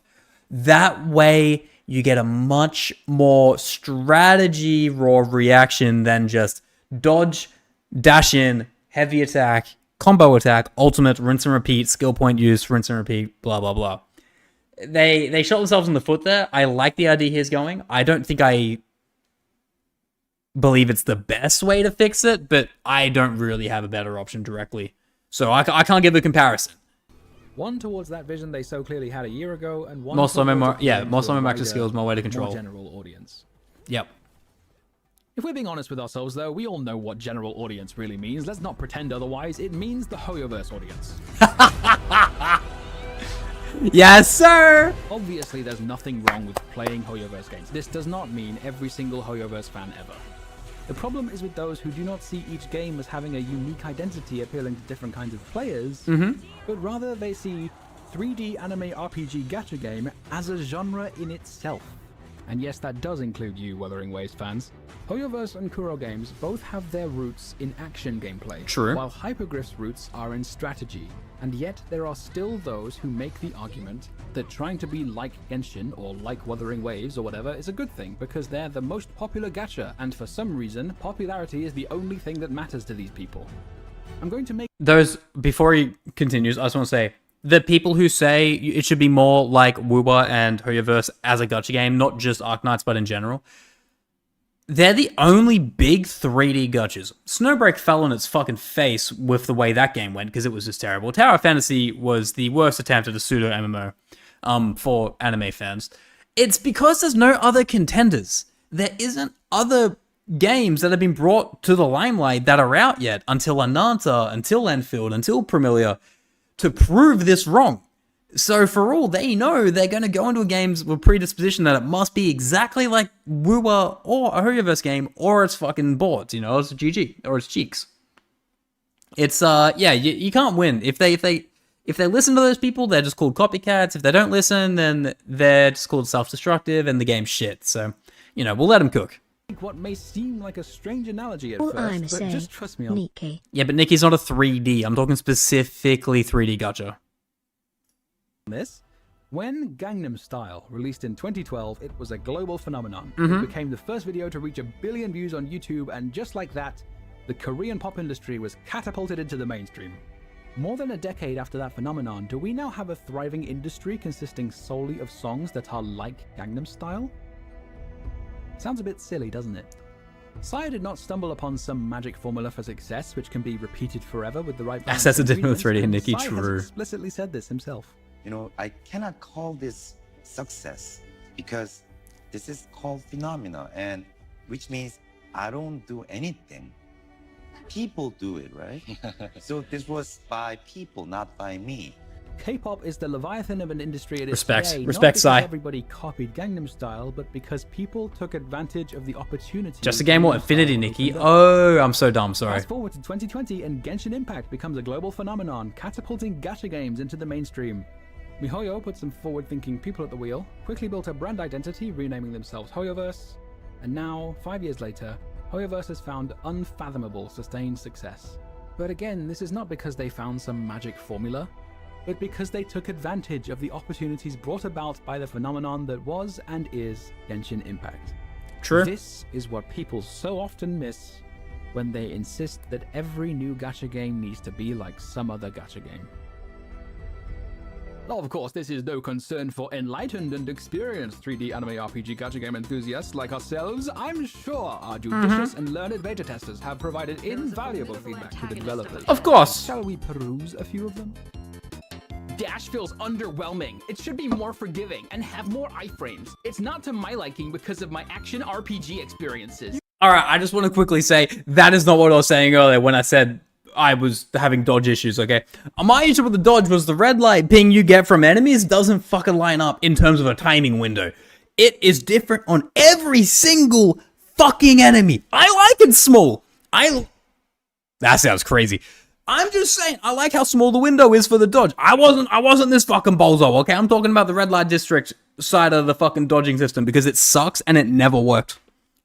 Go again. You don't say! Game needs a proper dodge, and anyone who says otherwise is coping. A quick look around the gacha space. Okay, this guy's a makes it shitter. abundantly clear. Not being able to dodge cancel makes the overall combat loop feel unsatisfying Does it just because keep you're going? forced to take hits that could have been avoided. Yeah, dodging definitely needs rework, like larger iframes for casuals and consecutive dodges, and dodges not breaking your basic attack combo, and more man. dodging distance, and making dodges more rewarding, and make SP boss 4 instead of 3. It would make combat faster. Please make normal attacks more powerful, and also make each hit give SP, and also stagger, and Also, please give SP whenever I dodge. Also, please make dodges use less stamina. Also, so far so good, but it feels like some essential features are missing, like iframe rolls and parrying and deflecting. Hey, remember what I said about players wanting more and more action if a dodge exists? Make SP boss 4 instead of 3 and make it recharge faster. Right now, there's no incentive to swap to another character during combat. It cancels the animation and doesn't change the position. I hope they make it more like Wuthering Waves. Oh, here we go, boys. Buckle up.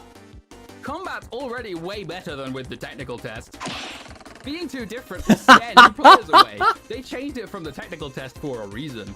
But this is my view as someone who's played lots of recent gacha games like Genshin Impact, Zenless Zone Zero, and Wuthering Waves, but never the original Arknights. By the way, there is Girls Frontline 2 for a more top-down strategic approach, which is exactly why I'm not playing it. You dumb fuck. Here Oh are some my exploration god. options in the competitors I've played. Genshin Impact. The game should tell me which weapon to put on my character, like in Zenless Zone Zero. Also, the game should tell me which gear to put on my character, like in Zenless Zone Zero. Overworld exploration feels kind of slow. A good example of how to make it better would be Wuthering Waves. Right now, this feels like a certain game where the combat is you running around and combining different skills to get the reaction. Damn, that's crazy. I wonder why. Jump feels too short and floaty. It would be great to increase the height or allow a double jump. It would have to redo all the geometry. What do you mean? This is especially important because of improvements to exploration the competition has been making. Oh, will you please fuck off? It would be great if they considered adding platforming abilities like a double jump and wall climbing and The game should play itself true. It's one of the fun aspects of open world games. It's not an open world game, for crying out loud. All the Disagree. open world gacha games let you carry over the pity, so this system will not bode well for most of the mainstream gacha community. Well, they can bloody well fuck off then! People need to learn how to skip banners. This is stupid advice. Just look at this example from Get. You just wanted to be more like Hoyoverse. And they're the most popular gacha, period. Not carrying over the guarantee in a game competing with Get. I only build up pity if there is a character I really want dupes for. The concept of dupes is already questionable. Looking at Genshin Impact. I know very few people that play Arknights, but dozens that play Hoyo and Kuro games. This is a lie. You know people who play one Kuro game. Predator equals good games. Specifically, don't fucking lie to me! It's about what your competition does in business. Oh, my man. God, you people are insufferable. I keep pulling after I get the character to build pity, but that's now a mistake in this game. You have a gambling addiction! Building pity is not a thing! In my ideal gacha system, there is no 50-50 system at all. Just You actually hit him. Oh, when I say building pity isn't real. Oh, I love this guy, Toto. Toto, thank you. the banner with X pulls to get it guaranteed, and a higher chance to get it at X pulls. This is literally the Enfield system, you idiot! Mark my words, if this system goes live with no changes, the player base from competitors of this game will absolutely not play long term. Bear in mind, by the way, this is just from the Discord server. There will be far more of this in the private feedback surveys. I want to highlight one more post, however, in which two testers state similar concerns to mine and are met with a rather depressing response. Yeah, this has been a thing. Currently, there are a lot of action elements, but the battles don't feel exciting. I think the battle system in the technical test might be more enjoyable. When it comes to action, other companies' games are more refined, and the current system just feels like an inferior version of them, which is just annoying. The second agrees. There are some opinions that it's plain compared to other games, but Enfield is differentiated from others and is interesting in its own way, so I don't want it to be swayed by those opinions and make it feel too action-oriented. If the dodge window is too lenient, it'll just become a dodging action game. While the third tester, eloquently summing up the vast majority of the feedback, says, I agree with increasing the action element. The reason is simple, it will attract a wider range of players. And that is one of the things, right? That is something that we've spoken about a lot. And it really does come down to two parties. Do you want the game to be globally successful and a massive hit that makes a shitload of money, but it is played very safe and it is a game everyone kind of likes, but no one really loves?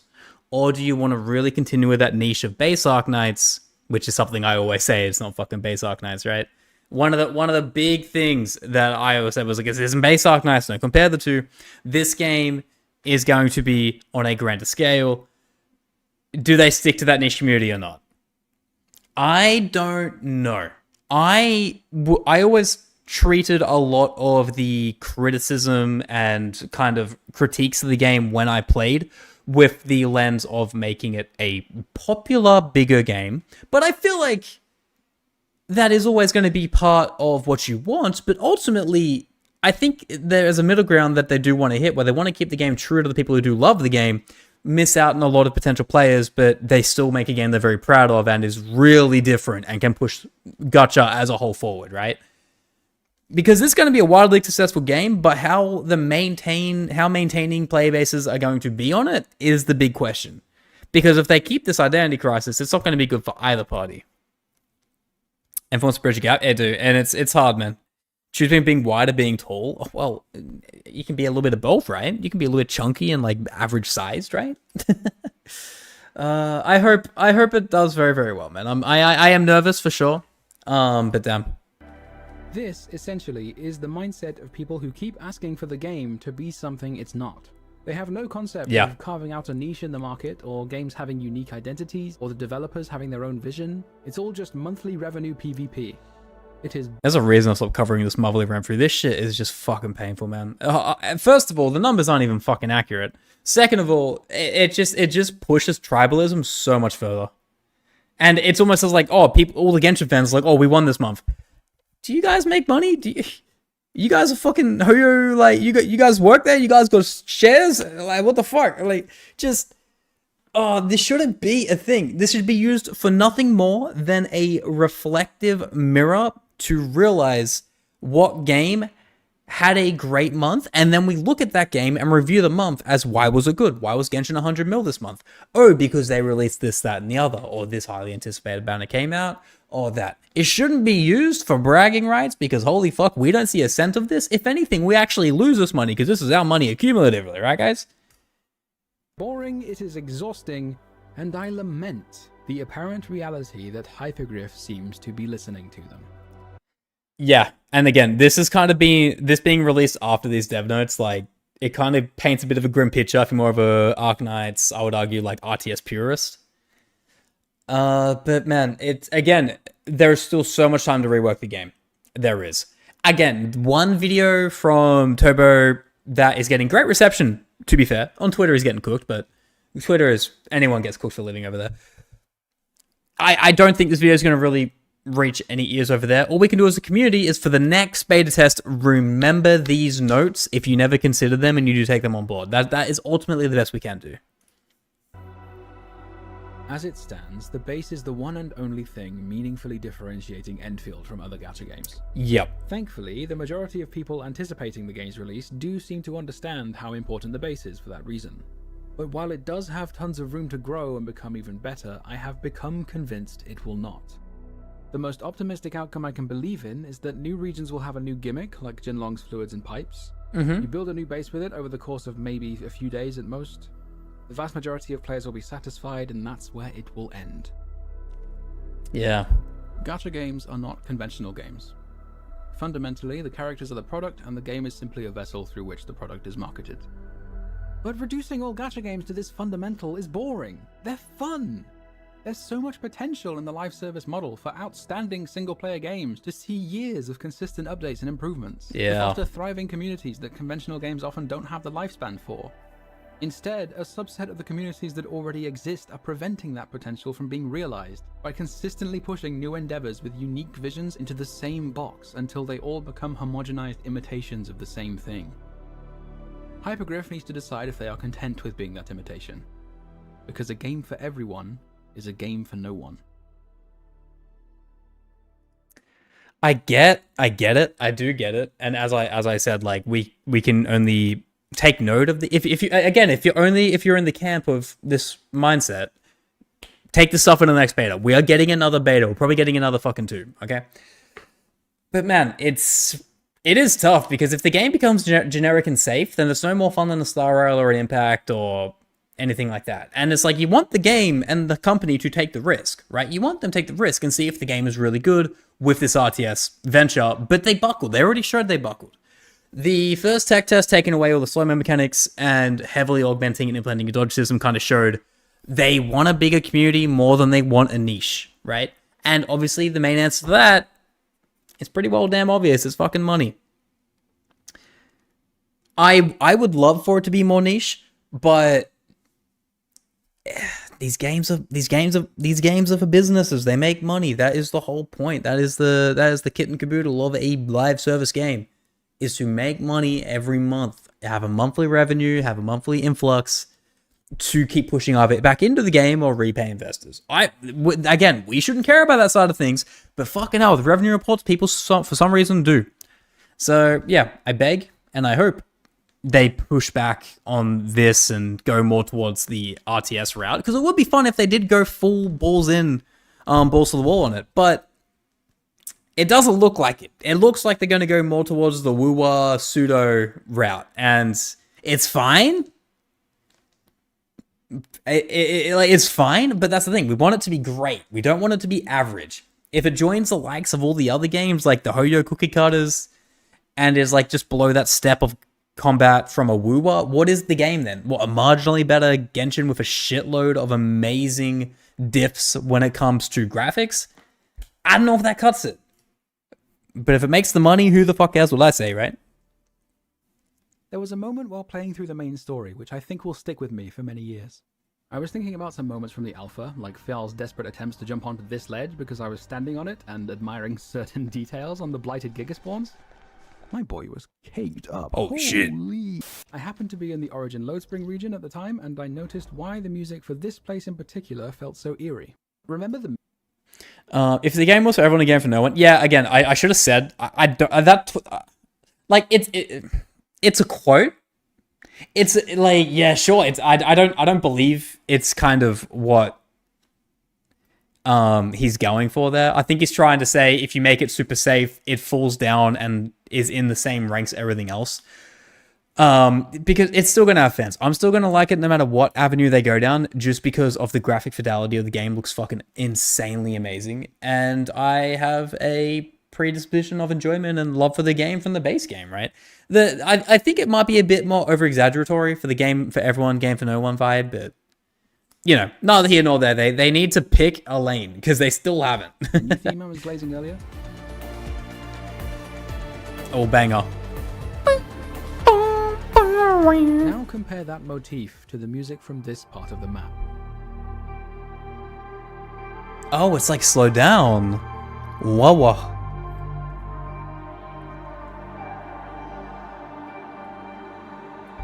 It invokes a feeling of loss, a feeling of knowing something will never be the same again. And suddenly, I had to stop what I was doing because I was hit with an overwhelming feeling of nostalgia for the alpha. Fair? Are you having fun, Topo? It's really satisfying, actually. I'm a big fan of it. Yeah. There's so much potential in what this combat can be. And again, like, this right here is the stuff they should have refined instead of just outright removed it. This slow-mo into a deeper kind of strategy approach should have been what they lent into. Regardless of the reception, they should have just taken that, oh, people aren't liking it, and then going, why aren't they liking it? Oh, is it because of the slow-mo? Is it because it takes away from the fight? Make it in real time. Make it so the game doesn't slow. Make it more reactive. There are so many ways they could have gone about it if they wanted to stick to strategy, if they wanted to keep it niche. But I think the answer is they don't, right? And this video is essentially someone, Tobo, I shouldn't say someone, it kind of, you know, screaming from the rafters being like, keep what you had. Don't bend the knee and fall into the mediocrity of Gacha. Don't play the safe way. Make it distinct, because it will pay off absolute dividends. But I don't think they care about that. And even if they do, the people who have the real power are the shareholders. If there are, we don't know the semantics of the company. We shouldn't give a fuck about that anyway, but we have to because it's a gacha game for some weird fucking reason. I don't think they want to make a niche game. I don't.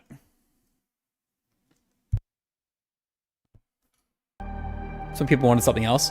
Well, I think as well, the people who wanted something else are the people who play honkai and fucking Genshin.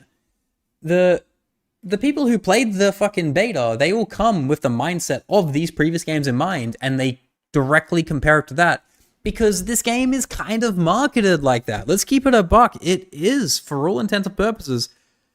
If you have not played a gacha game before, or if you've only played Genshin and Honkai and Woo-Wah, when you look at this game from an advertising standpoint, from watching other streamers play it during betas, it looks the fucking same. It doesn't give that stretch. There's no stretch that kind of, snaps between the two where you see a visual difference between a strategy that this thing is, strategy used really, really, really loosely, and the hack and slash combat from the other games. There just isn't that swap there. There never has been. The only real X factor there was when you would see a little bit of slow-mo from this. Like, you would see this and you'd be like, oh, this is a much different approach. And again, this is only on the field or on screen for a fraction of a second.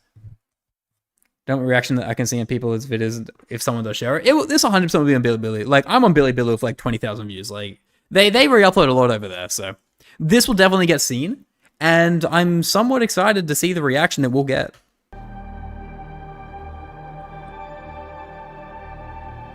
Do you have any other comments on the overall storyline? Okay. I can write an essay for this. I want the story to have a spine and let writers take risks.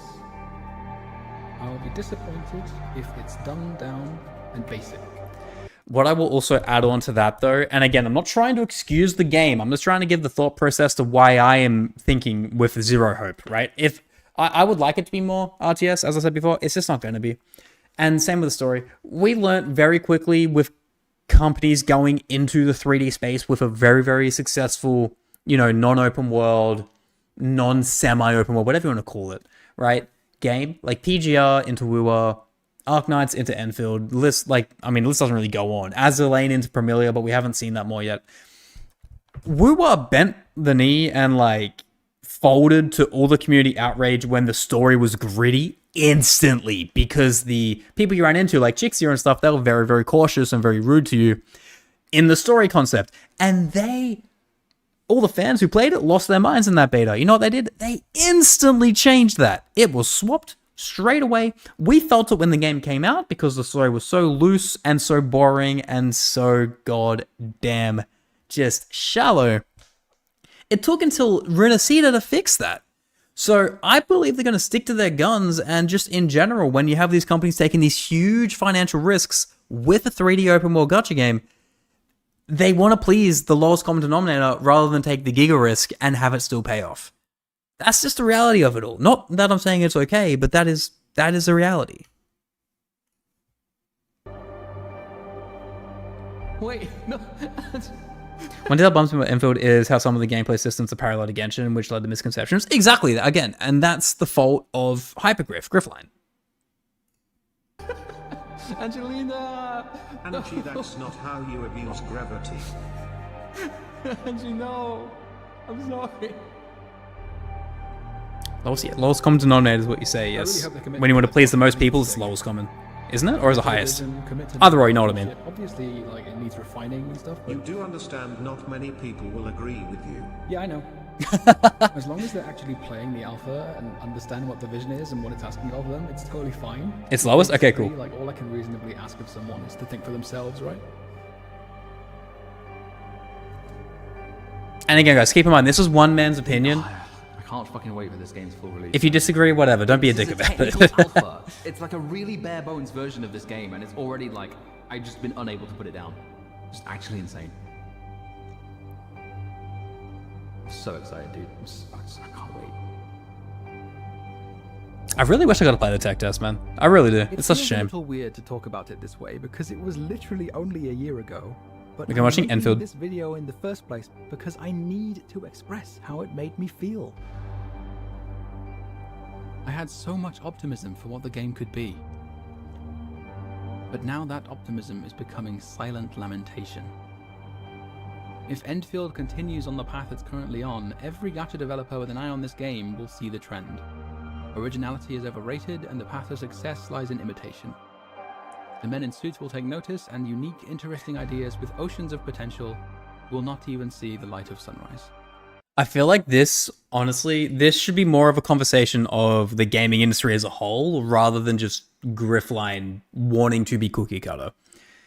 The gaming industry right now is in the worst place. Every time a game is even successful, they still lay people off and lose jobs, and the game, has a huge stint of just being shit for a while. It's just in general, gaming is not in a good spot. So that's why you can't take these risks, because the suits and ties that invest the money into it, if it isn't self-funded from the studio, yeah, don't want risk. They want return on interest, right? Return on investment, ROI. So like I don't want to say this is Griffline's fault or Hypergriff or whoever you want to say who is putting the money into this game. We're splitting hairs with that either way. It's the nature of the business right now that they can't be risky, because why would they want that? It doesn't make sense from a financial perspective. But again, as a passionate gamer, they should take the risk every time. But they're never gonna. Especially Marvel Rivals. Exactly. Marvel Rivals is like gigapop. It's like the biggest game in the world right now, barring what, League, which has like always been the biggest game in the world.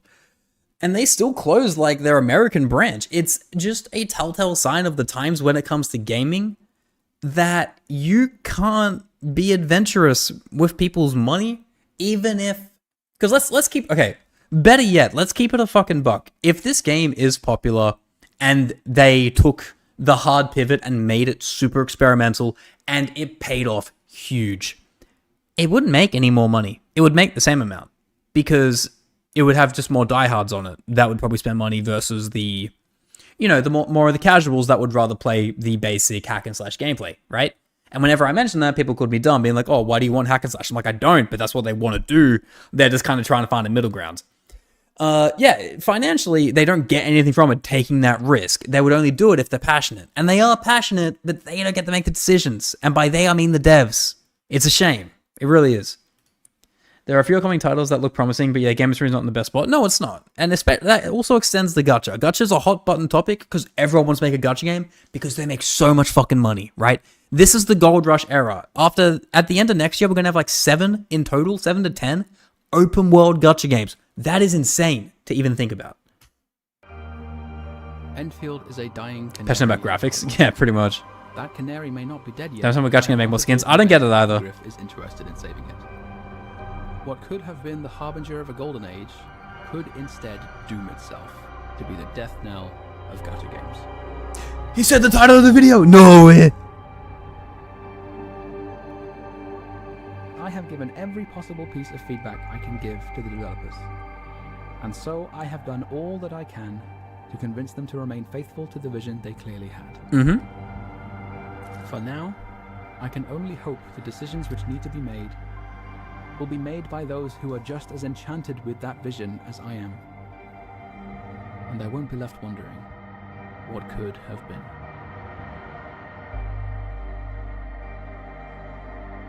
It is a banger of video though. Oh my days.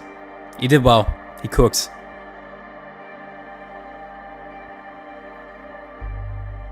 Hey, what's up, Rasta?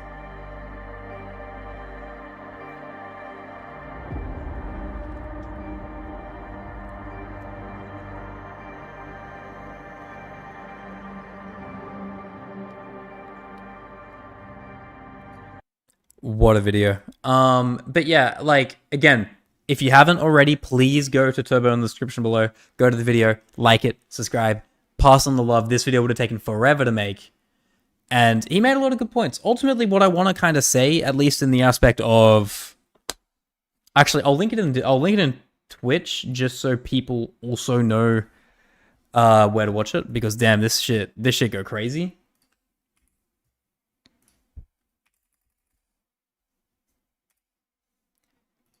And then, you know what? YouTube, you guys get it too. You guys get it too because I like ya. There you go. There you go. There you go. I think, you know, it had a lot of good points. And, like, I agree 100%. The worst part of my opinion, the beta was the story was fucking cheeks. He spent entire months of video, and it shows. Made a banger of a video, but... Yeah, the story is cheeks. It's the, like, I love the concept behind it. It feels like it could be something really special, but ultimately it's just not there. I agree they need to tweak a lot of the combat, but it does come down to a personal preference question. Do you want it to be hack and slash like Woo-Wah, or do you want it to be that RTS kind of gameplay? Both have pros and cons, but if you want to look at it from the dev perspective, they're going to pick the hack and slash every time because it's a proven method that always fucking works. And no one wants to be a pioneer in the gaming industry because you never fucking make money. That's just the truth of the matter. The Enfield alone told you, yeah. Yeah, I would prefer it to be more of that RTS niche thing, but with what I played in the beta, the truth of the matter is this game is wanting to be hack and slash, but they don't want to give up. They don't want to let go of that little piece of identity that they're trying to meld in there for some reason to keep it this kind of weird, hybridized RTS real-time hack and slash, which shouldn't even be a sentence to say. They made a banger. They made a great game. The game will be good on release. I do think this video is a little bit I wouldn't say overreactive, but it feels a bit more doomy than the reality really is. The reality of the fucking gacha space is right now, a gacha game that has a constant cycle update with a roadmap and good characters is a successful game.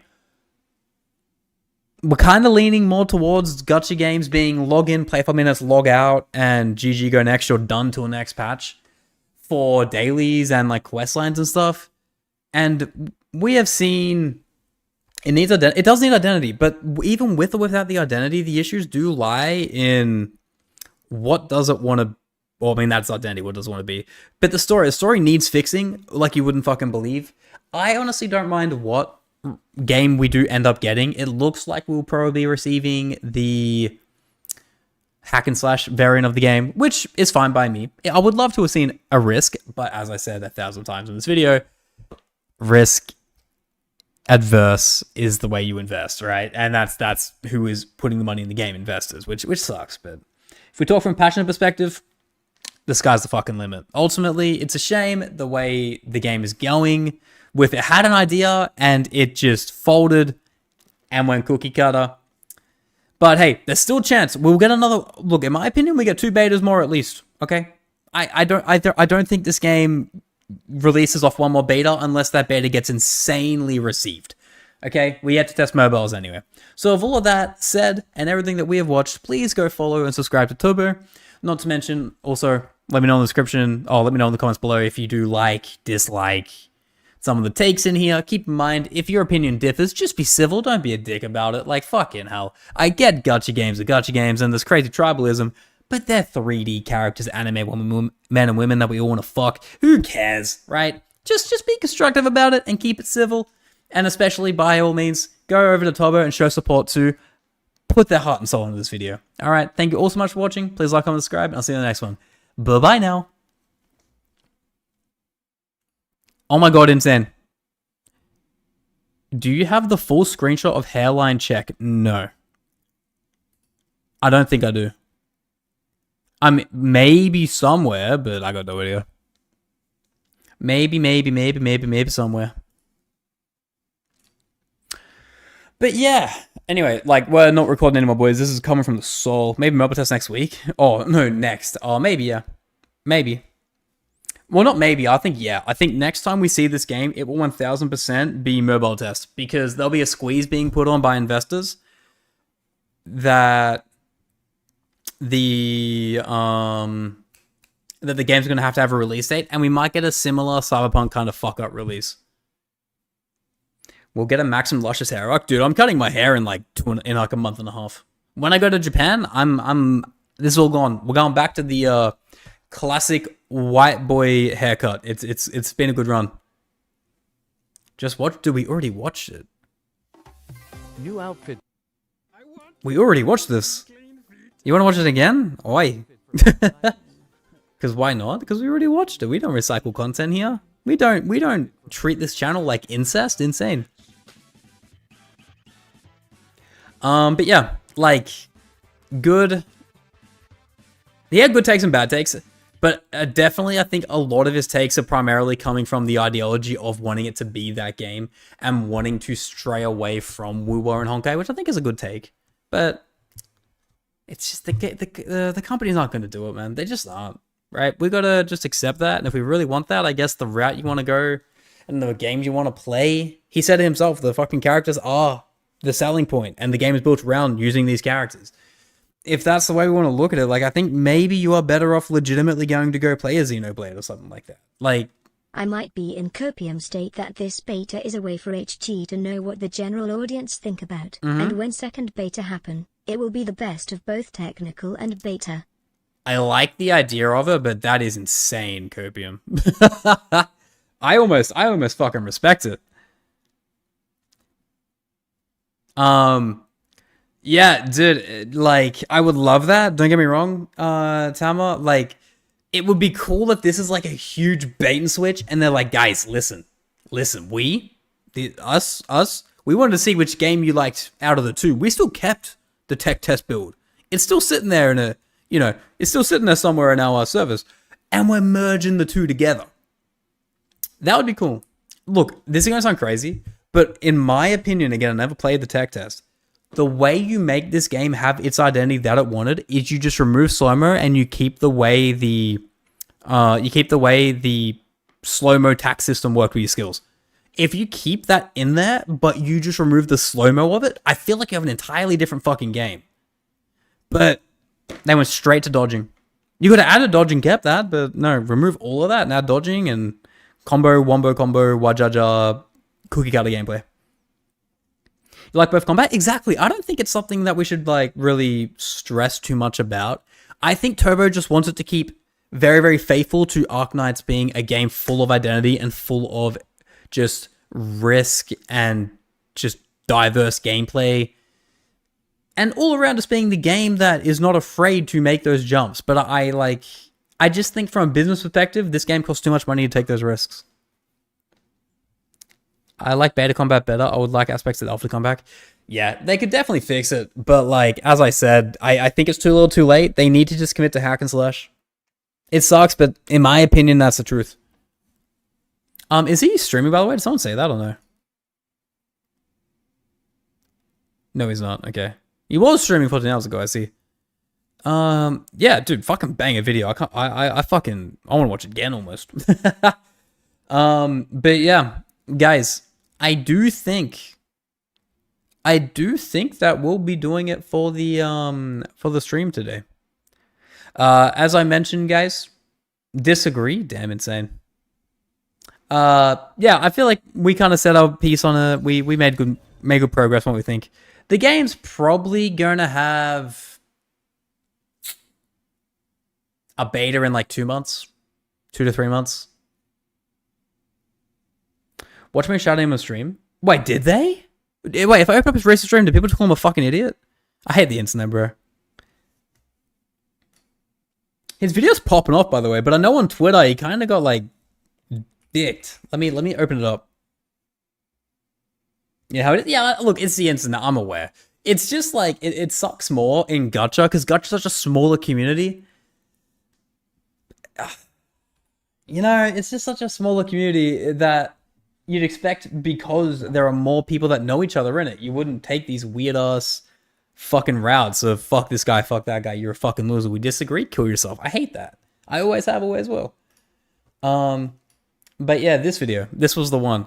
And yeah, he said that thumbnail is not for someone who wants the game to succeed, which after watching this video, bro, you can tell. You can tell he wants it to be fucking bigger than ever, but he also wants it to be a niche, which means it can't be that. So it goes both ways. He uploaded it himself. Oh no, Dumper uploaded to Bilibili. How many views on Bilibili?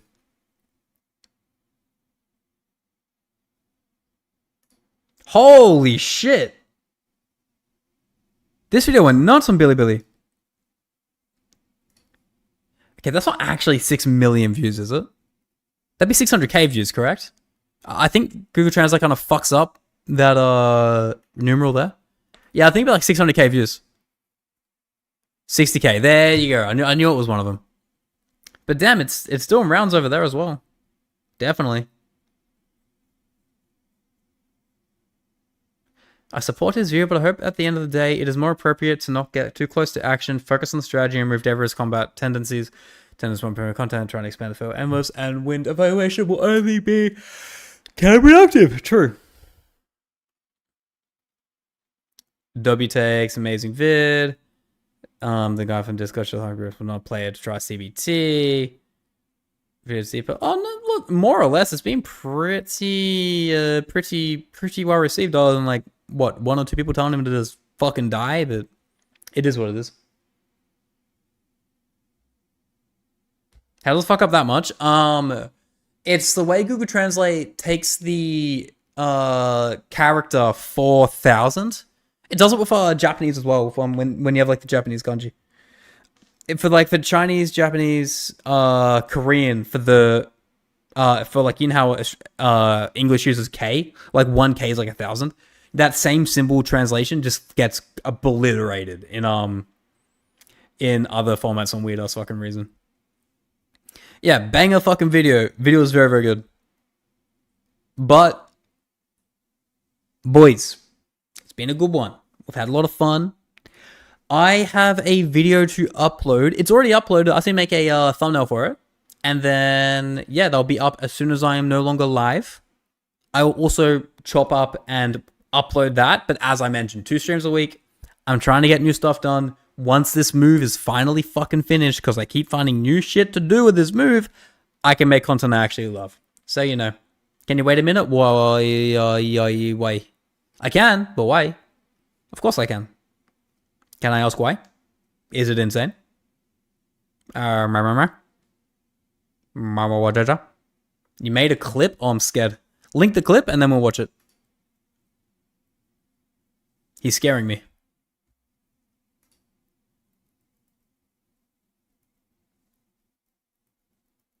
Also, I'm not joking my shit. This is like a 3M hookless strip, so I could like hang that up. You uploaded to the wrong shit. It's fine. Where is it? Where is it? Where is it? Where is it? Where is it? Where is this fucking guy? I'm trying to watch a clip. You thought I was joking aloud? Of course I was. I do. I just like make excuses. It's insane.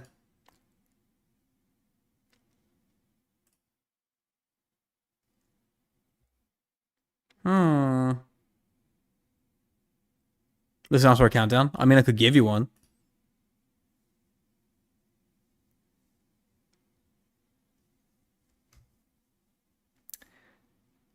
Come on, bunny. Oh, there it is. Let me take this. Oh, whoa! Fucking nearly blew me his up. Sorry about that.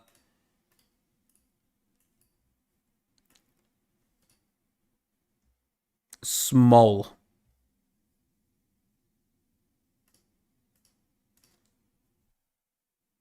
I like it small.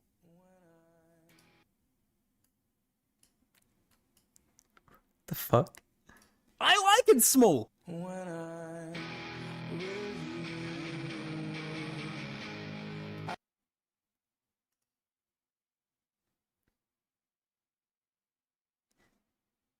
Cause tonight could be the night that I will fall for you over and over again.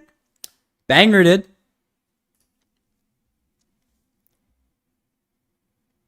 Allegations liking it small, chat. I'm just saying. But what was that singing? I'm really, really talented. I'm just saying. But you guys want to hear me go full crazy on it? I'll do it on the ending soon screen. I won't play music. I'll do my own acapella. You ready?